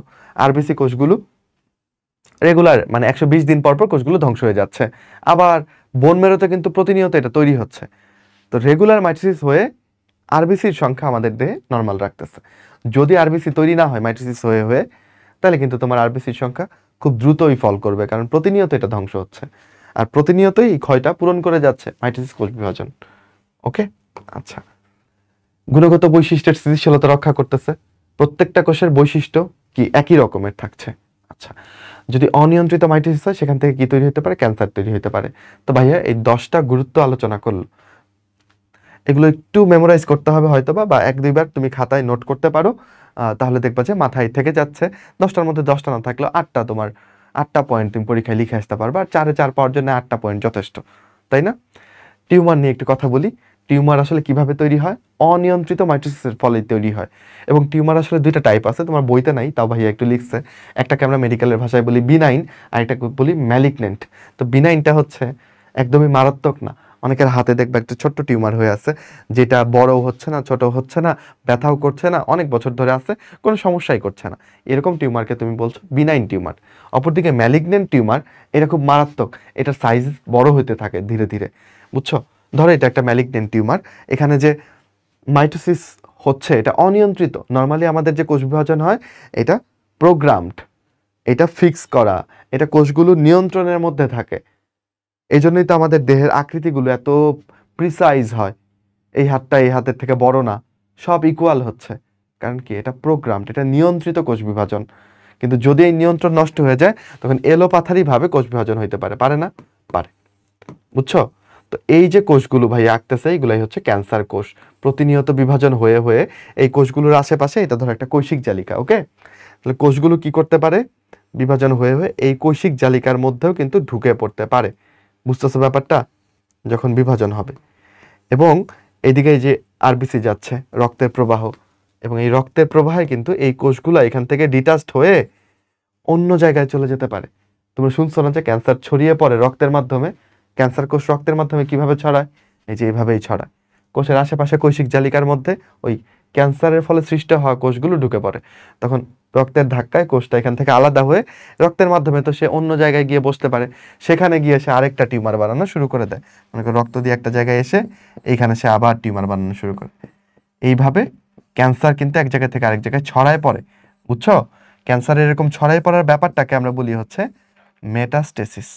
মেটাস্টেসিস, ওকে? কঠিন লাগতে পারে, কলেজে গিয়ে শব্দটা বাবা, স্কুলের বইতে নাই। যারা একটু এক্সট্রা শিখে রাখতে চাও, কলেজে গিয়ে ইজি করতে চাও, তারা জেনে রাখতে পারো। তাহলে ম্যালিগন্যান্ট টিউমারে এই মেটাস্টেসিস হয়, মানে সে ছড়ায় পড়ে রক্তের মাধ্যমে, লসিকার মাধ্যমে, তখন তুমি এটাকে ক্যান্সার বলতে পারবা। তাহলে ক্যান্সার ছড়ায় পড়বে, আর এই বিনাইন টিউমার কখনো ছড়াবে না, কোথাও ছড়াবে না, বুঝছো? তাই সেটা ক্যান্সার না। ওকে, বুঝা গেল? তাহলে এটা অনিয়ন্ত্রিত মাইটোসিসের মাধ্যমেই হচ্ছে। এরপরে তো আমাদের মিওসিস, কিন্তু মিওসিসে যাওয়ার আগে আমরা একটু বই থেকে দেখে নিব যে ভাইয়া যেটুকু পড়াইলো বইতে এরকম কি লেখা আছে গুরুত্বের অংশে। তাহলে এখানে দৈহিক বৃদ্ধি হবে, ভাইয়া বলল। বহুকোষী জীব, সব বহুকোষী জীব কোত্থেকে শুরু হয়েছে বলো? জাইগোট থেকে জীবন শুরু করছে। শুক্রাণু ডিম্বাণু মিলেই একটা জীবের শুরু, জাইগোটটাই শুরু। মানুষের কতগুলো কোষ আছে? 30 ট্রিলিয়ন কোষ আছে, বুঝছো? আর একটা ইন্টারেস্টিং তথ্য দিব, আমাদের দেহে কোষের সংখ্যা 30 ট্রিলিয়ন, কিন্তু এই দেহে ব্যাকটেরিয়ার সংখ্যা কত জানো? প্রায় 40 ট্রিলিয়ন বা 39 ট্রিলিয়ন। মানে আমার দেহে যতগুলো মানুষের কোষ আছে, এই দেহে তার চেয়ে বেশি ব্যাকটেরিয়া আছে। তাহলে তুমি মানুষ নাকি ব্যাকটেরিয়া? কি বলবা তোমার নিজেকে? তো তুমি বলবো ভাই এতগুলো ব্যাকটেরিয়া কই থাকে, এরা করে কি?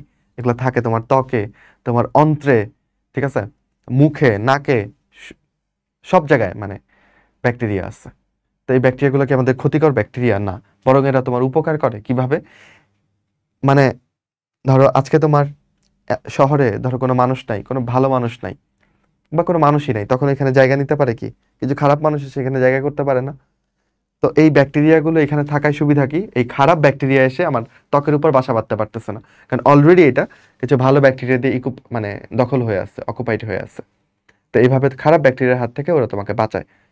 তো তুমি বলতে পারো ভাই তাহলে তো সবই ভালো বলতেছেন, তাহলে তো ভালোই, আমার গায়ে ব্যাকটেরিয়া আছে, তাহলে আর সাবান দিয়ে গোসল কেন করে ফেলি? খাওয়ার আগে হাত কেন ধুই? কারণ কবি বলেছিলেন বন্যেরা বনে সুন্দর, শিশুরা মাতৃক্রোড়ে, তাই না? এই কারণেই হাতের ব্যাকটেরিয়া হাতে সুন্দর, কিন্তু এটা যদি তোমার পেটে যায় তখন কিন্তু সে রোগ সৃষ্টি করবে। পেটের ব্যাকটেরিয়া যদি অন্য জায়গায় যায় তখন সে আবার রোগ সৃষ্টি করবে, বুঝছো? যে যেখানে আছে ওইখানে সে ভালো, ওই জায়গার জন্য সে তোমার উপকারী ব্যাকটেরিয়া। ওকে, এবং তুমি জানো পৃথিবীতে সবচেয়ে বেশি ঘনত্বে ব্যাকটেরিয়া কোথায় থাকে? সবচেয়ে বেশি ঘনত্বের ব্যাকটেরিয়া থাকে আমাদের অন্ত্রের মধ্যে, আমাদের কোলনের মধ্যে। আমরা কোলন কি জিনিস পরিপাক চ্যাপ্টারে সেটা দেখবো, সমস্যা নেই, ঠিক আছে? এখানে পার মিলিমিটারে, পার মিলিমিটার মানে বুঝছো, মানে আচ্ছা অন্য পড়ায় ফেলতেছি, তোমার স্কেল থেকে মিলিমিটার দেখো, ওইটুকু মিলিমিটারের মধ্যে 10⁻10 মানে 100 বিলিয়ন ব্যাকটেরিয়া থাকে। চিন্তা করলে মাথা ঘুরবে। যাই হোক, তথ্য দিয়ে তোমার মাথা ভারী করতে চাই না, কিন্তু কত ইন্টারেস্টিং ফ্যাক্ট, তাই না? বায়োলজি কিন্তু অত বোরিং না, অনেক ইন্টারেস্টিং ব্যাপার আছে। আচ্ছা, চলো। আর তুমি মনে করতে পারো যে ভাই আমার 30 ট্রিলিয়ন কোষ, এর চেয়ে ব্যাকটেরিয়া কোষের সংখ্যা বেশি, তাহলে তো মানে আমার দেহ তো ব্যাকটেরিয়া দখল করে নিল, বা এতগুলো কোষের জায়গা কিভাবে হয়? তোমাকে বুঝতে হবে মানুষের দেহকোষ থেকে ব্যাকটেরিয়ার কোষ অনেক ছোট্ট, মানে 10টা ব্যাকটেরিয়ার কোষ মিলাইলে একটা মানুষের দেহকোষ, একটা দেহকোষের সমান হইতে পারে। মানুষের কোষের আকৃতি বড়, ব্যাকটেরিয়ার কোষ যেহেতু আদি কোষ, এদের আকৃতি অনেক ছোট, বুঝছো? তো সংখ্যায় বেশি হইলেও ওদের মানে এমন হয় না যে ওরা জায়গা পাচ্ছে না, এরকম না। আচ্ছা, যাই হোক, ওকে, এগুলো রিডিং পড়বা, গুণাগুণ একই থাকতেছে। মাইটোসিস প্রক্রিয়া বংশবৃদ্ধি হবে। কি ধরনের বংশবৃদ্ধি? আমি যদি বলি যে যৌন জনন, তাহলে হবে না। যৌন জননে তো শুক্রাণু ডিম্বাণু লাগবে, শুক্রাণু ডিম্বাণু তৈরি হয় মিওসিস প্রক্রিয়া, বুঝছো? তাহলে এই যে অঙ্গজ প্রজনন, অযৌন জনন, এগুলোর জন্য মাইটোসিস দরকার, যেগুলো আমি তোমাকে বললাম, ক্ষতস্থান পূরণ, তাই না? জনন কোষের সংখ্যা বৃদ্ধি, জনন কোষের সংখ্যা বৃদ্ধি, জনন কোষ তৈরি না কিন্তু, ঠিক আছে? জনন কোষের সংখ্যা বৃদ্ধি। ওকে, টিউমার, ক্যান্সারের কথা আমি তোমাকে বললাম, যেটা অনিয়ন্ত্রিত মাইটোসিসের জন্য হবে। ওকে, অস্বাভাবিক কোষ বিভাজনের ফল হচ্ছে এই টিউমার, ক্যান্সার। প্রাণঘাতী টিউমারকে ক্যান্সার বলে। আমি তোমাকে আরো ডেফিনেট ভাবে শিখাই দিচ্ছি যে ম্যালিগন্যান্ট টিউমারকে ক্যান্সার বলে, যে এই টিউমারটা ছড়ায় পড়তে পারে, ঠিক না? মেটাস্টেসিস করতে পারে। আচ্ছা, এখানে কিছু কথা লেখা আছে, আসো পড়ি। ক্যান্সার কোষ অস্বাভাবিক কোষ বিভাজনের ফল, ওকে ফাইন। কিছু রোগ জীবাণুর কথা বলছে, এটা দিয়ে তোমার কি হতে পারে? কোষের যে নিয়ন্ত্রণ, নিজের বিভাজনের উপর তার যে নিয়ন্ত্রণ, সেটা নষ্ট হয়ে যেতে পারে। যেমন ধরো এখানে একটা ভাইরাসের কথা আলোচনা করছে, হিউম্যান প্যাপিলোমা ভাইরাস। ওকে, এটাকে সংক্ষেপে বলা হচ্ছে HPV, হিউম্যান প্যাপিলোমা ভাইরাস। এই ভাইরাস কি টিউমার করে? জরায়ু মুখের টিউমার করে। জরায়ু মুখটা কি পুরুষে থাকে না, জরায়ু নামক অঙ্গটা শুধু ফিমেলে থাকে, ঠিক আছে? তলপেটের এই জায়গাটায় থাকে, ছোট্ট অঙ্গ, কতটুকু বলবো, ধরো এই যে আমার মাইকের যেটা এইটার মতো এইটুকু অঙ্গ, ঠিক আছে, বা তার চেয়েও ছোট, এর চেয়েও ছোট জরায়ু। কিন্তু এইটাই গর্ভধারণের সময়, জরায়ুটা নাশপাতি আকৃতির অনেকটা, তো এটা গর্ভধারণের সময় 20 গুণ বড় হয়ে যায়। আমি তুমি সবাই আমাদের মায়ের জরায়ুতে ছিলাম, বুঝছো, 9 মাস, এই আর কি। তো সেই জরায়ুর যে মুখ, সেই জরায়ু মুখের ক্যান্সার হয় হচ্ছে এই হিউম্যান প্যাপিলোমা ভাইরাস দিয়ে। তো কিভাবে সে করে? এই ভাইরাসের 2টা জিন আছে। এই জিন মানে ডিএনএ অনুর অংশ, ঠিক আছে, ভাইরাসের ডিএনএর একটা অংশ। এই জিনগুলোকে আমরা নাম দিচ্ছি কি E6 E7, সহজ নাম। এই 2টা জিন কি করতে পারে? এমন কিছু প্রোটিন তৈরি করে, যেই প্রোটিনগুলো জরায়ু মুখের যে কোষ আছে সেই কোষের যে নিয়ন্ত্রণ সেটাকে নষ্ট করে ফেলে। পরে জরায়ু মুখ ইচ্ছা মতনে বিভাজন হয়। আমি একটু আঁকি তোমার জন্য এই ব্যাপারটা, কেমন দেখতে ইউটেরাসটা আমি তোমাকে বলি। ইউটেরাস মানে জরায়ু, ওকে?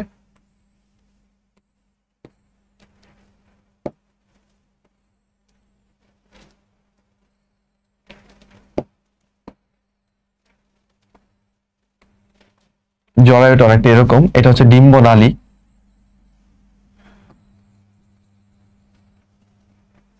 এটা হচ্ছে ফিমেলের ডিম্বাশয়, জরায়ুর সাথে এটা কানেক্টেড থাকে একটা লিগামেন্ট দিয়ে। যাই হোক, এত কিছু না বলি তোমাকে, আমি তুমি সবাই এই জরায়ুর ভেতরে ছিলাম, বুঝছো? তো এইটা হচ্ছে জরায়ু মুখ। তাহলে হিউম্যান প্যাপিলোমা ভাইরাসের E6 E7 এমন কিছু প্রোটিন তৈরি করে যেটা এই জরায়ু মুখের যে কোষগুলো ছিল এই কোষগুলোর নিয়ন্ত্রণ কি করে? নষ্ট করে দেয়। পরে এখানে কি হবে? অনিয়ন্ত্রিত কোষ বিভাজন হবে বা ক্যান্সার হবে। এটাই জরায়ু মুখ ক্যান্সার। ওকে, বুঝা গেল ব্যাপারটা? আচ্ছা, এই আর কি।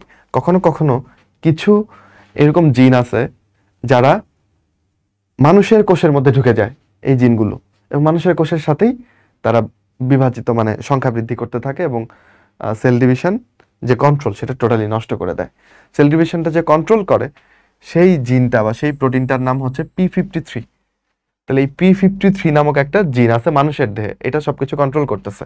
যেমন ধরো তুমি যে বাজে কাজ করতে পারো না, তোমার মাঝে মধ্যে মনে হয় যে আমি অপরাধী হয়ে যাই, খুনি হয়ে যাই, পাপী হয়ে যাই, কিন্তু তুমি তো এগুলো হইতে পারো না, তাই না?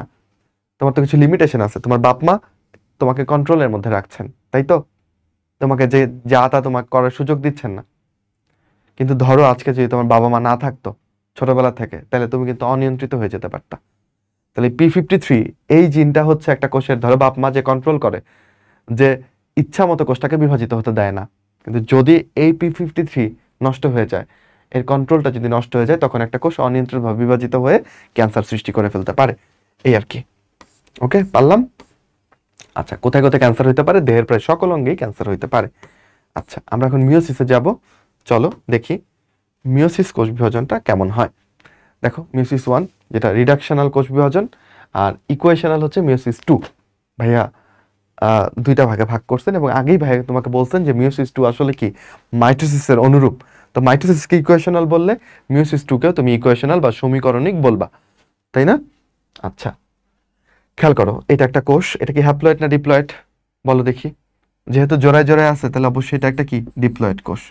ভাই এটা কি কোনো দেহকোষ? না, দেহকোষে কি মিওসিস হয়? হয় না। এটা আসলে একটা জনন মাতৃকোষ। কি বলো এটা? জনন মাতৃকোষ।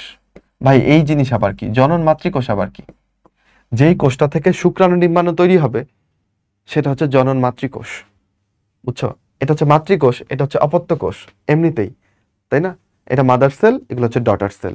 তবে এই মাদার সেলটা কি তৈরি করে? জনন কোষ তৈরি করে, এজন্য এটার নাম হচ্ছে জনন মাতৃকোষ।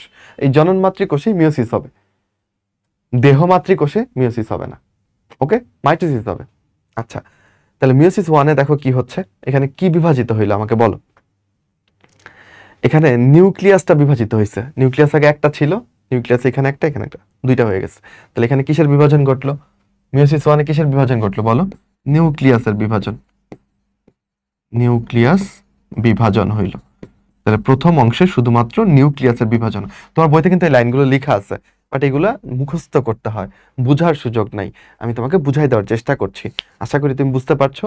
এবং বুঝতে পারলে অবশ্যই তুমি এই যে ক্লাসগুলো এগুলো অবশ্যই তোমাদের বন্ধুদের সাথে শেয়ার করবা, কারণ শেয়ারিং ইজ কেয়ারিং। তোমার বন্ধুকে তুমি কেয়ার করো, দুইজন মিলে, দুইজনের স্বপ্নের, দুইজন না মানে তোমরা যে একটা গ্রুপ অফ ফ্রেন্ডস আসছো, সবাই মিলে একসাথে স্বপ্নের জায়গায় চলে আসছো, ব্যাপারটা খুব থ্রিল, মানে অনেক থ্রিল ফিল হয় না? ভালো লাগে না বলো? আচ্ছা, এবং নোটগুলো করে তোমরা কিন্তু কম্প্যাক্ট বায়োলজি বাই ডক্টর রিজভিতে এই গ্রুপে অবশ্যই জমা দিবা। ভালো নোট যে করবে, সুন্দর নোট যে করবে আকস্মিকভাবে, তাকে কিন্তু ভাইয়া গিফট বা পুরস্কার বা প্রাইজ ব্যবস্থা করে দিতে পারেন। তো সুন্দর করে তোমরা নোট জমা দিবা এবং বন্ধুদের মাঝখানে শেয়ার করবা, মনে থাকবে? আচ্ছা, ফিরে আসি পড়ায়।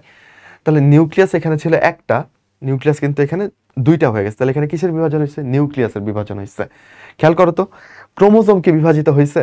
না, ক্রোমোজোম মিওসিস ওয়ান শেষে, মানে শুরুতে ছিল 1 2 3 4, শেষেও তো 1 2 3 4, তাহলে ক্রোমোজোমের কোনো বিভাজন কিন্তু হয় নাই, এখানে শুধু নিউক্লিয়াসের বিভাজন হয়েছে, রাইট?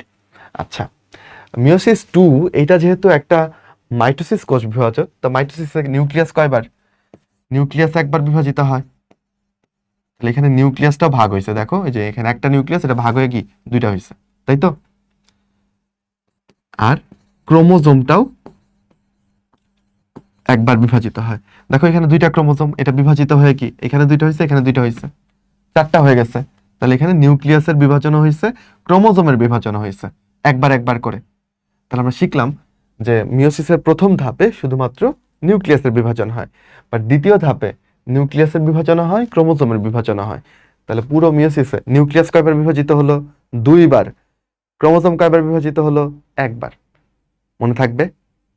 আচ্ছা, আর মাইটোসিসে সব একবার একবার একবার, ঠিক আছে? মাইটোসিসে নিউক্লিয়াস একবার, ক্রোমোজোম একবার, সাইটোপ্লাজম একবার। আর এখানে নিউক্লিয়াস বিভাজন হইল দুইবার, মিওসিস ওয়ান একবার, মিওসিস টুতে একবার। আর ক্রোমোজোমের বিভাজন মিওসিস ওয়ানে হয় না, মিওসিস টুতে গিয়ে হয় শুধু। ওকে, ডান? মনে থাকবে? আচ্ছা, মিওসিসে একটা অদ্ভুত ব্যাপার ঘটে, যেটা না বললে আমার মনে হয়েছে মিওসিসটা অসম্পূর্ণ থেকে যাবে, যদিও তোমার বইতে নাই, কিন্তু আমার বলতে খুব ইচ্ছে হয়েছে। ওকে, এটাকে বলা হচ্ছে ক্রসিং ওভার। শিখে রাখো, নামটা জেনে রাখতে পারো, কলেজে গিয়ে এটা নিয়ে ডিটেলস পড়বা। ক্রসিং ওভার ব্যাপারটা হচ্ছে, একটু দেখো এখানে ক্রোমোজোম গুলোকে, মনে হচ্ছে ওরা একজন একজনকে জড়াই ধরছে, রাইট? হ্যাঁ, অনেকদিন পরে দেখা হয়েছে দুইটা বন্ধুর, আরে বন্ধু কেমন ছিল এতদিন, এরকম করে জড়াই ধরছে। আচ্ছা, কথা সেটা না, এই দুইটা ক্রোমোজোমের দুইটা ক্রোমাটিড, হ্যাঁ দেখো দুইটা কিন্তু ভিন্ন ক্রোমোজোমের ক্রোমাটিড, তাই না?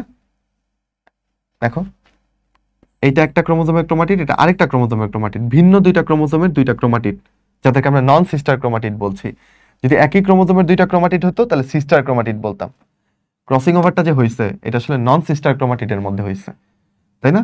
এবং ক্রসিং ওভার হওয়ার পরে দেখো এই যে লাল ক্রোমোজোমের এই অংশে কিছুটা নীল চলে আসছে, আর নীলের মধ্যে লাল চলে গেছে, মানে কি এরা এদের অংশ পরিবর্তন করছে।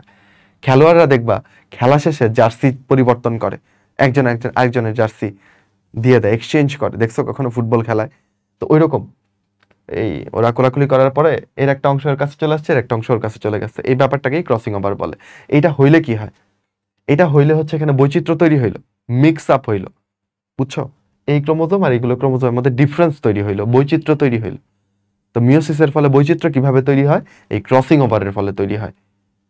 এখানে সিম্পলিফাইড ছবি আছে, দেখো দুইটা নন সিস্টার ক্রোমাটিড, মানে নন সিস্টার বলতে কি ভিন্ন ক্রোমোজোমের দুইটা ক্রোমাটিড কাছাকাছি এসে এদের অংশগুলো এভাবে পরিবর্তন করে নেয়, বুঝছো?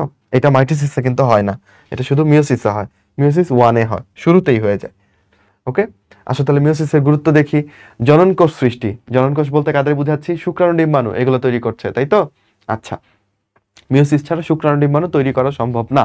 ক্রোমোজোমের সংখ্যা ধ্রুব রাখা, আচ্ছা এটা একটু তুমি যদি পরীক্ষাতে মিওসিসের গুরুত্ব আসে তাহলে একটু ডিটেলসে এগুলো বর্ণনা করে আলোচনা করবা, যেমন তুমি কি রকমের আলোচনা করতে পারো। মনে করো আমরা চিন্তা করলাম যে, ওকে আমরা চিন্তা করলাম, ধরো কোনটা বলবো তোমাকে, ধরো আচ্ছা আমরা ক্রোমোজোম সংখ্যা জাস্ট ধরে নেই, ঠিক আছে? মনে করো আমি একটা এখন খরগোশ আঁকবো, তোমরা হাসবা না, কেমন? আচ্ছা, ধরো এইটাই হচ্ছে আমাদের খরগোশ, ইঁদুরের মতো লাগতে পারে, যাই হোক যেটাই ধরো, ওকে, খরগোশ, ইঁদুর, যাই চিন্তা করো। আচ্ছা, ধরলাম ওর ক্রোমোজোম আছে, আমি সবার ক্রোমোজোম অ্যাকুরেটলি জানি না, ধরলাম ওর ক্রোমোজোম আছে মনে করো 40টা, ঠিক আছে, 40টা ক্রোমোজোম আছে ওর, ওকে। আচ্ছা, তাহলে ওর 40টা বা কত, 20 জোড়া, মনে করো এই প্রাণীটার, কাল্পনিক এই প্রাণী, তার হচ্ছে 20 জোড়া ক্রোমোজোম আছে, কিসে, দেহকোষে। তাহলে ওর কাছ থেকে যে শুক্রাণু ডিম্বাণু আসবে, ঠিক আছে, মনে করো এটা ওর শুক্রাণু, এটা হচ্ছে ওর ডিম্বাণু। এই শুক্রাণু ডিম্বাণুতে কয়টা ক্রোমোজোম থাকবে, অর্ধেক হয়ে যাবে না, অর্ধেক হয়ে মিওসিস হয়ে তৈরি হবে না, তাহলে এখানে কয়টা হয়ে যাবে, এখানে হবে 20টা, এখানে হবে 20টা। কেন বলতো, কারণ আচ্ছা একজনের দেহে কিন্তু শুক্রাণু ডিম্বাণু দুইটা তৈরি হবে না, ও পুরুষ হলে শুক্রাণু তৈরি হবে, স্ত্রী হলে ডিম্বাণু তৈরি হবে, মানে এই প্রজাতির যে শুক্রাণু ডিম্বাণু তাদের ক্রোমোজোম মিওসিস হয়ে এগুলো তৈরি হওয়ায় তাদের ক্রোমোজোম সংখ্যাটা দেহকোষের অর্ধেক হয়ে যাবে, রাইট। এখন এই দুইজনের মধ্যে মিলন হবে, মিলন হয়ে তারা কি তৈরি করবে, জাইগোট তৈরি করবে। তাহলে সেই জাইগোটে আবার ক্রোমোজোম কয়টা হয়ে যাবে বলো, 20 কয়টা হয়ে গেল, 40টা হয়ে গেল। তাহলে এই যে তার প্রজাতির পরম্পরায় ক্রোমোজোম সংখ্যাটা ধ্রুব থাকতেছে। যদি মিওসিস না হইতো কি হইতো, চলো চিন্তা করি। ধরো এই শুক্রাণু ডিম্বাণু মিওসিস করে তৈরি হয় নাই, তারা মাইটোসিসের মাধ্যমে তৈরি হয়েছে। তাহলে তোমার শুক্রাণুতেও থাকতো 40টা, ডিম্বাণুতেও থাকতো 40টা। তাহলে জাইগোট যখন তৈরি হইতো ক্রোমোজোম কয়টা হয়ে যেত, 80টা। তার পরের প্রজন্মে ক্রোমোজোম কয়টা হয়ে যেত, 160টা। তারপর পরের প্রজন্মে হয়ে যেত 320টা। তাহলে এইভাবে কি একটা প্রজাতি টিকে থাকতে পারতো, ক্রোমোজোম সংখ্যা খালি এভাবে বৃদ্ধি পাইলে? পারতো না, তাই না? তাহলে প্রজাতিকে টিকে থাকার জন্য তার জনন কোষে ক্রোমোজোম অর্ধেক হওয়াটা খুবই জরুরি, আর এই কাজটা করে দেখে মিওসিস। কাহিনী কি ক্লিয়ার, বুঝতে পারছো জিনিসটা? এভাবেই তুমি একদম আমি যেভাবে বললাম এইভাবে উদাহরণ দিয়ে তুমি কিন্তু মিওসিসের গুরুত্ব ব্যাখ্যা করতে পারো। স্যাররা কিন্তু পছন্দ করবেন, তোমার বইতেও এইভাবেই লেখা আছে, পয়েন্ট আকারেও দিবা, প্লাস এই জিনিসগুলো পয়েন্টের পাশে ব্যাখ্যা করে দিবা। প্রজাতির স্বকীয়তা ঠিক রাখতেছে, এই যে একটা প্রজাতিকে একই রকম রাখছে। আচ্ছা বাস্তবে কি হয়, বাস্তবে যদি ক্রোমোজোম সংখ্যা এরকম ডাবল আপ হয়ে যায় তখন আসলে প্রাণীর সাইজ অনেক বেড়ে যায়, আকৃতি অনেক বেড়ে যায়, বুঝছো? কিছু কিছু ক্ষেত্রে এটা আমাদের জন্য ভালো, যেমন ধরো আলুর ক্ষেত্রে ক্রোমোজোম সংখ্যা যদি বেড়ে যায়, আলুর সাইজ বড় হয়, তো আলুর সাইজ বড় হইলে তো এটা আমাদের জন্য ভালো, তাই না? আগে ছোট আলু পাইতে, এখন বড় আলু পাচ্ছ, বেশি খাইতে পারবা সহজে। কিন্তু সব সময় তো এটা ভালো না, তাই না? মানুষের ক্ষেত্রে যদি এটা হওয়া শুরু করলো, যে মানুষের সাইজ খালি বড় হইতে থাকলো, এমনিতেই আমরা এই ছোট্ট পৃথিবীতে এত 800 কোটি মানুষ আটতে চাই না, আরো যদি মানুষের সাইজ বড় হইতে থাকে তাহলে তো খুব ভয়ঙ্কর ব্যাপার হবে। তাহলে ক্রোমোজোম সংখ্যাটা ধ্রুব রাখা খুবই ইম্পর্টেন্ট। বৈচিত্র্য সৃষ্টি হয় কিভাবে বলো, ক্রসিং ওভারের মাধ্যমে।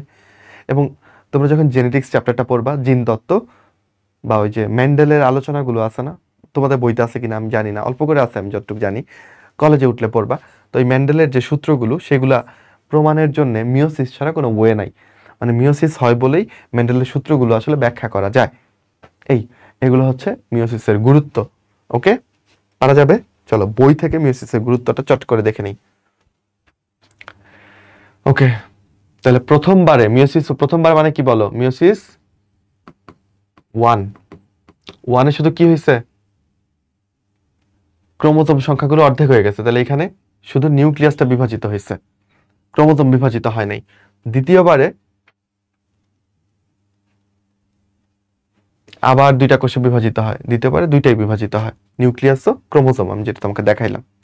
ক্রোমোজোম অর্ধেক হয়ে যাবে, রাসমূলক বিভাজন কেন বলে তোমরা পারবা এটা, ডিএনএর পরিমাণ অর্ধেক হয়ে যাবে। আমার ছবিটা এখানে আঁকছে, বাট এটার থেকে আমি যেটা রং দিয়ে আঁকছি ওইটা একটু দেখে বোঝার চেষ্টা করবা, এখানে কালারটা ইউজ করে নাই বলে একটু জটিল মনে হয়। আচ্ছা, বৃদ্ধি ও অযৌন জননের জন্য মাইটোসিস কোষ বিভাজন অপরিহার্য, যেটা তোমাকে বললাম। অঙ্গজ জননটা এক ধরনের অযৌন জনন। আচ্ছা, এগুলো একটু রিডিং পড়বা, রিডিং পড়লে পারবা। আমি যে ব্যাপারটা তোমাকে ওই আমাদের খরগোশ বা ইঁদুর যেটাই লাগছে তোমার কাছে ওইটা দিয়ে বুঝাইছি না, ওই জিনিসটা এখানে আলোচনা করছে। ওকে, আচ্ছা, জীবের বৈশিষ্ট্য নিয়ন্ত্রণকারী জিন, এই যে আমরা জিন জিন বলি, তোমরা খালি জিন শুনলেই মনে করো আলাদিনের প্রদীপ ঘষলে যে দৈত্যটা বেরোয় সেটার নাম জিন। বায়োলজিতে সেটা জিন না, ঠিক আছে? জিন হচ্ছে ডিএনএ অণুর একটা অংশ, যেটা নিয়ে অন্য ক্লাসে আমরা আরো ডিপ ডিটেলসে আলোচনা করব। ওকে, আচ্ছা, তো এই জিনটা আসলে কোথায় থাকে, ক্রোমোজোমের মধ্যেই থাকে, ঠিক আছে? মানে ধরো এটা একটা ক্রোমোজোম, বোঝার চেষ্টা করো। এই ক্রোমোজোমকে তুমি যদি জুম করে দেখো তাহলে দেখবে এই ক্রোমোজোমটা আসলে এরকম পেঁচানো দ্বিসূত্রক ডিএনএ দিয়ে তৈরি। মানে একটা সুতা, অনেকগুলো সুতাকে কুণ্ডলি পাকায় রাখলে যেমন হবে, ওই ডিএনএ কে কুণ্ডলি পাকায় রাখলেই ক্রোমোজোম হয়। তাহলে ডিএনএ অণুর একটা অংশকে আমরা কি বলতেছি? জিন। ছোট ছোট অংশগুলোকে জিন বলি। ওকে, আচ্ছা, এগুলো রিডিং পড়লে পারবা। হ্যাপ্লয়েড কি, ডিপ্লয়েড কি পারবো না? শিখাইছি না বলো? পারবো। আচ্ছা, এই দেখো, জনন মাতৃকোষে মিওসিস হবে, তাহলে শুক্রাণু ডিম্বাণু যেটা তৈরি হবে সেটা কি? হ্যাপ্লয়েড। হ্যাপ্লয়েড না হইলে এই জাইগোটটা কি ডিপ্লয়েড হইতো? যদি এটাও ডিপ্লয়েড হইতো, এটাও ডিপ্লয়েড হইতো, তাহলে জাইগোট হয়ে যাইতো কি? টেট্রাপ্লয়েড। মানে ক্রোমোজোম 4 প্রস্থ করে হয়ে যেত। 1 নম্বর ক্রোমোজোম থাকতো 4টা, 2 নম্বর ক্রোমোজোম থাকতো 4টা, 3 নম্বর ক্রোমোজোম থাকতো 4টা, সব 4টা 4টা করে হয়ে যাইতো। তো আল্লাহ বাঁচাইছে। ওকে, আচ্ছা, তাহলে মিওসিস কোথায় হবে? জনন মাতৃকোষে। গ্যামেট সৃষ্টির সময় জনন মাতৃকোষে এটা হবে। ওকে, আচ্ছা, তাহলে পরাগধানীর ভেতরে পরাগরেণু তৈরির সময়, ডিম্বকের ভেতরে ডিম্বাণু তৈরির সময় এই মিওসিস হয়। উন্নত প্রাণীর ক্ষেত্রে শুক্রাণু কোথায় তৈরি হবে? পরাগধানীতে। প্রাণীতে কি পরাগধানী থাকে? প্রাণীতে থাকবে শুক্রাশয়, ডিম্বাশয়, এগুলোর মধ্যে মিওসিস হবে। আমি যদি বলি পরাগধানী কিভাবে তৈরি হয়?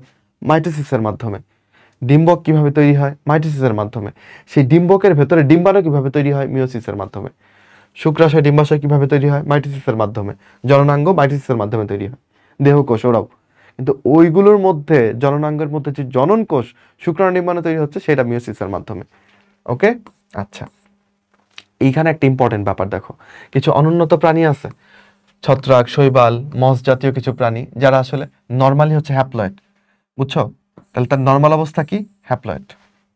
আচ্ছা, এখন একটা হ্যাপ্লয়েড কোষ যখন শুক্রাণু তৈরি করবে আর ডিম্বাণু তৈরি করবে, ধরো সে শুক্রাণু আর ডিম্বাণু তৈরি করবে, আচ্ছা, এরা কি মিওসিস করে শুক্রাণু ডিম্বাণু তৈরি করবে? তোমার কি মনে হয়? না, মিওসিস করে n/2 করবে। মানে তার ক্রোমোজোম আছে মনে করো 3টা। ওকে, 3টা ক্রোমোজোম আছে, এটা কি 1.5টা করে ফেলবে? কোনো জোড়া নাই, জাস্ট 3টা ক্রোমোজোম আছে, এটা কি 1.5টা হবে? এরকম তো হয় না। মনে রাখবা, হ্যাপ্লয়েড কোষে কখনোই মিওসিস হয় না। হ্যাপ্লয়েড কোষের ক্রোমোজোমকে আর কি অর্ধেক করবা? এটাকে তো অর্ধেক করা যাবে না, এর তার জোড়া নাই যে অর্ধেক করবা। তাহলে হ্যাপ্লয়েড কোষে কখনোই কি হয় না? মিওসিস হয় না। তাহলে এই শুক্রাণু ডিম্বাণুগুলো কেমন হইলো? এটা মাইটোসিস করে তৈরি হইলো মনে করো, এবং এরা হ্যাপ্লয়েড হইলো। তাহলে এখানে জাইগোট কেমন হয়ে গেল? জাইগোট হয়ে গেল ডিপ্লয়েড, রাইট? জাইগোটটা ডিপ্লয়েড হয়ে গেল, ঠিক তো? এবার একটা ব্যাপার দেখো, ব্যাপারটা হচ্ছে তোমার জন্য তো এটা নর্মাল, জাইগোট ডিপ্লয়েড হবে, এটা তো নর্মাল, কিন্তু ওর জন্য কি নর্মাল? ও নর্মালি কি, ও তো নর্মালি হ্যাপ্লয়েড। তো ওর তো তখন হাঁসফাঁস লাগতে থাকে যে হায় হায়, আমি তো ডিপ্লয়েড হয়ে গেছি, তাড়াতাড়ি আমাকে হ্যাপ্লয়েড অবস্থায় ফিরে আসতে হবে, তাহলে নয়তো তো আমি আমার যে সম্প্রদায়, সেই সম্প্রদায়ের মান সম্মান রাখতে পারবো না, আমাকে তাড়াতাড়ি হ্যাপ্লয়েড অবস্থায় আসতে হবে, কারণ ও নর্মালি কি হ্যাপ্লয়েড। তখন এখানে কি হবে? মিওসিস হবে। আচ্ছা, এই মিওসিসটা কি জাইগোট হওয়ার আগে হইলো নাকি পরে হইলো? আমাদের দেহে মিওসিস কখন হয়? জাইগোট তৈরি হওয়ার আগে, শুক্রাণু ডিম্বাণু তৈরির সময়। আর ছত্রাক, শৈবাল, মস জাতীয় কিছু হ্যাপ্লয়েড উদ্ভিদ, ওদের মিওসিস কখন হচ্ছে? জাইগোট তৈরি হওয়ার পরে। বায়োলজির ভাষায় এটাকে বলে পোস্ট জাইগোটিক মিওসিস। পোস্ট মানে পরে, জাইগোট মানে তো বুঝতেই পারছো, জাইগোট তৈরি হওয়ার পরের মিওসিস, তাই এটা পোস্ট জাইগোটিক মিওসিস। বুঝছো কাহিনীটা? এই আর কি। তো পোস্ট জাইগোটিক মিওসিস কোথায় ঘটে? শৈবাল, ছত্রাক, মস জাতীয় উদ্ভিদে ঘটে। কেন? কারণ ওরা নর্মালি হ্যাপ্লয়েড, কিন্তু এতে জাইগোট অলওয়েজ ডিপ্লয়েড হবে, নো আদার ওয়ে। যেহেতু শুক্রাণু ডিম্বাণু মিলে তৈরি হবে, শুক্রাণু ডিম্বাণু তো n/2 হইতে পারে না কোনোভাবে। ক্রোমোজোম তো ওই একটার মাঝখান দিয়ে ভেঙে থাকবে, এরকম তো সম্ভব না। তো ক্রোমোজোম একটা একটা করে থাকবেই, জাইগোট ডিপ্লয়েড হবেই বাধ্য, কিন্তু সে তো ডিপ্লয়েড অবস্থায় থাকবে না, কারণ তার বংশ কি? হ্যাপ্লয়েড বংশ, সবাই হ্যাপ্লয়েড, তার দেহকোষ সব হ্যাপ্লয়েড। তাহলে ওই অবস্থায় সে কিভাবে ফেরত যাবে এখান থেকে? সে তো আটকা পড়ে গেছে ডিপ্লয়েড জাইগোট হিসেবে, তখন তাকে মিওসিস করে এই অবস্থা ফেরত যেতে হবে। এরকম মিওসিসকে কি বললাম? পোস্ট জাইগোটিক মিওসিস, মানে জাইগোট হওয়ার পরে মিওসিস হচ্ছে। ওকে, অনেকক্ষণ বললাম। মিওসিস 1, মিওসিস 2, প্রথম বিভাজনের সময় ক্রোমোজোম সংখ্যা মাতৃকোষ অর্ধেক হয়ে যায়, দ্বিতীয়টায় অনুরূপ। ওই আমার ছবির সাথে মিলায় দেখো, ভাই যে পড়াইছে এই লাইনগুলো, এখানে বলছে যে প্রথম মিওসিসে মাতৃকোষের অর্ধেক হয়ে যাবে ক্রোমোজোম। মাতৃকোষে কয়টা আছে? 4টা, এখানে কয়টা করে হয়ে গেছে? 2টা। অর্ধেকের কাজটা প্রথমেই হয়ে যায়, পরে তো সে মাইটোসিসের মতো নর্মালি বিভাজিত হচ্ছে। বইতে যাই। আচ্ছা আচ্ছা, এখানে একটা ছবি দিচ্ছে, দেখো দুইটা ব্যাঙ, একটা নাম হচ্ছে জেনোপাস, এটা কিন্তু এক্স যদি শুরুতে থাকে তারপর যদি ভাওয়েল থাকে উচ্চারণটা হবে জে এর মতো। ওকে, তাহলে এটার নাম কি বলো? জেনোপাস। জেনোপাস ট্রপিক্যালিস, এটা হচ্ছে এটা, জেনোপাস ট্রপিক্যালিস। দেখো এটার তুলনায় এটা কত বড়, এটার নাম কি? জেনোপাস লেভিস। তাহলে জেনোপাস লেভিসটা জেনোপাস ট্রপিক্যালিস থেকে অনেক বড়। তো জেনোপাস যেহেতু ওদের জেনাসটা সেম, ওদের গণটা সেম, কিন্তু প্রজাতি ডিফারেন্ট। তো আলাদা প্রজাতি কিভাবে হয়ে গেল জানো? কারণ এখানে একটা একটা ভুলের মাধ্যমে, বা একটা মানে যেটা নর্মালি হয় যে আমাদের ক্রোমোজোমগুলো মানে জাইগোটে কি থাকে, সমান থাকে, দেহকোষে ডিপ্লয়েড, জাইগোটে ডিপ্লয়েড হচ্ছে। কারণ কি? আমাদের শুক্রাণু নির্মাণটা মিওসিসের মাধ্যমে সৃষ্টি হচ্ছিল বলে। কিন্তু এই ব্যাটার শুক্রাণু নির্মাণ মিওসিস হয় নাই, বুঝছো? ধরো ওর ক্রোমোজোম, এগুলো লিখে নাই অবশ্য তোমার বইতে। আচ্ছা, ক্রোমোজোম সংখ্যা, যাই হোক, শুক্রাণুটাও ধরো ডিপ্লয়েড, ডিম্বাণুটা হয়েছে ডিপ্লয়েড, এরা মিলে যে জাইগোট তৈরি করছে, এরা কি হয়ে যাবে? টেট্রাপ্লয়েড হয়ে যাবে না? এটা একটা টেট্রাপ্লয়েড প্রাণী, বুঝছো? ক্রোমোজোম সংখ্যা এটার কি এনে দ্বিগুণ হয়ে গেছে। মানে ওর ক্রোমোজোম যদি ধর 10টা থাকে, তাহলে ওর ক্রোমোজোম কয়টা? 20টা। ক্রোমোজোম সংখ্যা বেড়ে গেলে সাইজ কি হয়ে যায়? বড় হয়ে যায়, দেখছো? সাইজ বড় হয়ে গেছে, এবং এটা একটা আলাদা প্রজাতি হয়ে গেছে, নতুন প্রজাতি হয়ে গেছে। ওকে ভাই, প্রজাতি যে আলাদা হয়েছে এটা কেমনে বুঝবো? প্রজাতি আলাদা হয়েছে এটা বুঝবা হচ্ছে, আলাদা প্রজাতির মানে প্রজাতি তখনই বলতে পারবা যখন এই দুইটা এরকম ব্যাঙ মিলে একটা নতুন এরকম ব্যাঙ তৈরি করতে পারবে। যারা বুঝো নাই আমার কথা, আমি একটু ভেঙে বলি। ঘোড়া এবং গাধা, এদের মধ্যে জনন করা সম্ভব। ঘোড়ার শুক্রাণু নিলা, গাধার ডিম্বাণু নিলা, যেটা তৈরি হবে ওই প্রাণীটার নাম হচ্ছে খচ্চর। বাট এই খচ্চরকে আমরা কি বলতে পারি না, কোনো নতুন প্রজাতি বলতে পারি না। কেন জানো? কারণ দুইটা খচ্চর মিলে নতুন একটা খচ্চর বানাইতে পারে না, ওরা সবাই অনুর্বর, ইনফার্টাইল। যেমন টাইগার এবং লায়ন, এই দুইটার প্রজনন করতে পারবা, প্রজনন করলে হবে লাইগার, কিন্তু এই লাইগার কোনো নতুন লাইগার জন্ম দিতে পারবে না। এই লাইগার হচ্ছে প্রজনন করতে পারে না, অনুর্বর, বুঝছো? বন্ধা। তাহলে এই লাইগারকে কি নতুন প্রজাতি বলা যাবে? বলা যাবে না। বাট এটা নতুন প্রজাতি, কারণ এটা এরকম আরেকটা ব্যাঙের সাথে মিলে নতুন বাচ্চা তৈরি করতে পারে, তাই এটাকে নতুন প্রজাতি বানাই দিস। ওকে, এই তো এগুলোই, দাগানো লাইনগুলো একটু দেখবা, এগুলো রিডিং শেষ দিকে চলে আসছে, কিন্তু আমাদের পড়া একটু আছে। ভাই সাজায় রাখছে, কি বলো? পার্থক্যগুলো আমরা মাইটোসিস মিওসিস পড়েছি, এখন এটার পার্থক্যগুলো একটু দেখে ফেলবো।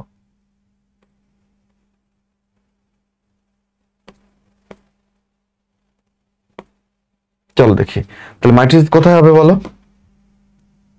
মাইটোসিস হবে হচ্ছে দেহকোষে, রাইট? মিওসিস কোথায় হবে? জনন কোষ লিখলে হবে? জনন কোষে কি হয় না, জনন মাতৃকোষ লিখতে হবে। জনন মাতৃকোষে মিওসিসে জনন কোষ সৃষ্টি হবে, তাই তো? অপত্য কোষের সংখ্যা একটা থেকে কয়টা বলো? 2টা। আর এখানে একটা থেকে কয়টা? 4টা, রাইট? ক্রোমোজোম সংখ্যা মাইটোসিসে কি হবে?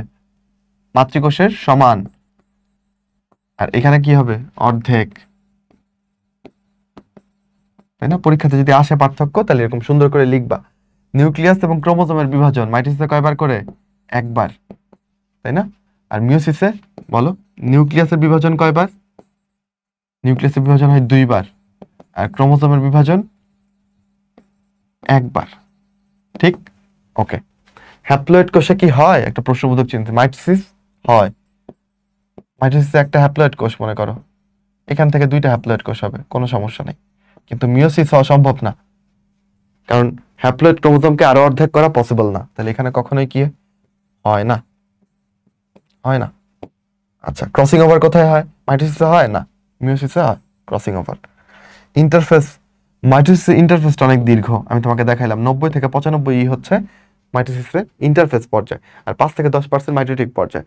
কিন্তু মিওসিসের ক্ষেত্রে ইন্টারফেসটা কি? স্বল্প, স্বল্প দৈর্ঘ্য, ছোট্ট। ওকে, আচ্ছা, ক্ষয়পূরণ কে করে বলো? মাইটোসিস করে। মিওসিস কি ক্ষয়পূরণ করে? না। ক্যান্সার সৃষ্টি কে করে? মাইটোসিস করতে পারে। মাইটোসিস অনিয়ন্ত্রিত ভাবে হইলে ক্যান্সার সৃষ্টি করে, মিওসিস করে না। তো বিভিন্ন কাজ এবং অন্যান্য জায়গা থেকে আরো কিন্তু পার্থক্য বানায় ফেলা যায়, ঠিক তো? আচ্ছা, তো এই ছিল আমাদের ক্লাস, কিন্তু বইতে আরো কিছু প্রশ্ন আছে, এগুলো একটু তোমাকে দেখাই দিই, ঠিক আছে? কোষ বিভাজন কি পারবা, সমীকরণ কোষ বিভাজন এগুলো পড়বা, সমস্যা নেই। অবজেক্টিভ গুলো দেখে ফেলি। কোন ধাপে নিউক্লিয়াসটা আকারে বড় হয়? প্রথম ধাপেই তো বড় হয়ে যায়, তাহলে প্রোফেজেই বড় হয়ে যায়, তাই না?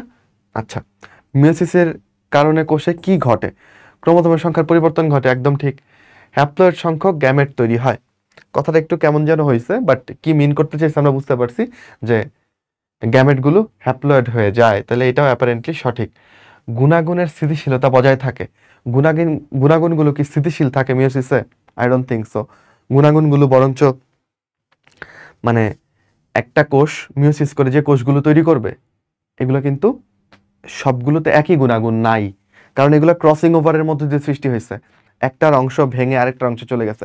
এখন কে কতখানি ভাঙবে, কে কিভাবে ক্রসিং ওভার করবে, এটা কিন্তু কেউ জানে না। তাহলে এখানে স্থিতিশীলতা মেনটেন হচ্ছে না। তাই আমি উত্তর হিসেবে এখানে 1 ও 2 নিতে চাই। ওকে, গুণাগুণের স্থিতিশীলতা বজায় থাকে হচ্ছে মাইটোসিসে, সেম টু সেম গুণাগুণ। ক্রোমোজোম, নিউক্লিয়াস, সাইটোপ্লাজম সবই সেম সেম থাকে। এ আর বি ছবি দিচ্ছে, আমি দেখে বুঝে ফেলছি এটা কি বলো। এ কি মাইটোসিস, একটা থেকে দুইটা হচ্ছে। বি কি মিওসিস। ওকে, আচ্ছা, কে কে কোষ বিভাজনের বস হয়ে গেল অলরেডি, একটু জানাও আমাকে। তোমরা তোমাদের অভিমতগুলো কিন্তু কমেন্টে জানাইতে পারো। ভিডিওটাতে অবশ্যই লাইক দিয়ে রাখবা, ঠিক আছে? তাহলে পরবর্তী ভিডিওগুলো তোমার কাছে চলে যাবে, বন্ধুদেরকেও বলবা, আর এই তো ছড়াই দিবা ইনশাল্লাহ। এ চিত্রের কোষ বিভাজনে দেখো, মানে মাইটোসিসে মাতৃকোষ ও নতুন সৃষ্ট কোষ সমগুণ সম্পন্ন থাকে, সত্যি কথা। নতুন কোষে ক্রোমোজোম সহ মাতৃকোষের অর্ধেক থাকে, এইটা মিথ্যে কথা। ক্রোমোজোম মাত্র একবার বিভাজিত হয়, এটা সত্যি কথা। তাহলে উত্তর কি দাঁড়াচ্ছে? 1 ও 3। বি চিত্রের বিভাজনটি মানে মিওসিস এ থেকে ব্যতিক্রম, কারণ মিওসিস কেন এ থেকে ব্যতিক্রম? অপত্য জীবে ক্রোমোজোম সংখ্যা ঠিক রাখে। অস্বাভাবিক কোষের সৃষ্টি, মিওসিসে তো অস্বাভাবিক কোষের সৃষ্টি হয় না, এটা ভুল। ক্রোমোজোম সংখ্যা বেড়ে যায় মিওসিসে, না কমে যায়, মানে অর্ধেক হয়ে যায়, এটা ভুল। দেহের স্বাভাবিক বৃদ্ধির জন্য কি মিওসিস দায়ী? না। অপত্য জীবে ক্রোমোজোম সংখ্যা ঠিক রাখে, দেখো এইখানে তুমি কনফিউজড হয়ে যেতে পারো। যদি তুমি অপত্য জীবের জায়গায় অপত্য কোষ চিন্তা করো, তাইলে এই অপশনটা কিন্তু কনফিউজড হয়ে যাবে। অপত্য জীব বলতে কি বোঝাচ্ছে? আমার পরবর্তী বংশধর হচ্ছে আমার অপত্য জীব, তাই না? তাহলে আমার প্রত্যেকটা দেহকোষে 46টা ক্রোমোজোম, আমার পরবর্তী বংশধরেও কি থাকবে? 46টা ক্রোমোজোমই থাকবে। তাহলে অপত্য জীবে ক্রোমোজোমের সংখ্যা ঠিক রাখার জন্য তো অবশ্যই মিওসিসের ভূমিকা আছে, তাই না? তাহলে উত্তর আসলে কোনটা হবে? ক নাম্বার। তাহলে আমরা সব কিছু পড়ে শেষ করে ফেললাম। এবার তোমাদের কাজ হচ্ছে নোট জমা দেওয়া সুন্দর করে, compact biology by doctor Rizvi তৌহিদে। পরবর্তী ক্লাসগুলো আসলে ডিপেন্ড করে তোমাদের আগ্রহের উপর, তোমাদের কোন কোন ক্লাসগুলো লাগবে। আমি তো সিরিয়ালি আগাচ্ছি, আগে পরে যদি কোনোটা লাগে বইলো, আমি সিরিয়াল অল্টারও করতে পারবো। তোমরা একটু কমেন্টে জানাবা, এই কমেন্টগুলো আমার কাছে কি বলবো, টনিকের মতো। তোমাদের কমেন্ট দেখলে আমি আরও বেশি কাজ করার আগ্রহ পাই। হ্যাঁ, তোমরা যদি বলো যে ভাই আমাদের উপকার হচ্ছে, তখন মনে হয় না এই কাজটা, এটা আমার নিজের কাছে আমি জাস্টিফাই করতে পারছি। আর যদি এমন হয় যে আমি কষ্ট করে স্লাইড রেডি করছি এবং তোমাকে পড়াচ্ছি, বাট জিনিসটা কেউই পড়ছে না, তখন তো আমার এই কষ্টটা করার দরকার নেই। ওকে, যাই হোক, আজকে যারা ক্লাস করছো, কালকে তারা অনেক বড় হবে, তাদের স্বপ্নের থেকেও বড় হবে ইনশাল্লাহ। ঠিক আছে, বেস্ট অফ লাক সবাইকে। কোনো কনফিউশন বা যে কোনো কিছু নিয়ে প্রশ্ন থাকলে তোমরা কম্প্যাক্ট বায়োলজি বাই ডক্টর রিজভিতে এখানে পোস্ট করবা, আমি ইনশাল্লাহ সেগুলো সলভ দেওয়ার চেষ্টা করব। ভালো থাকো, সুস্থ থাকো, সুন্দর থাকো। বিদায় আজকের মতো। আসসালামু আলাইকুম। কোষ বিভাজনের বস তুমি। অল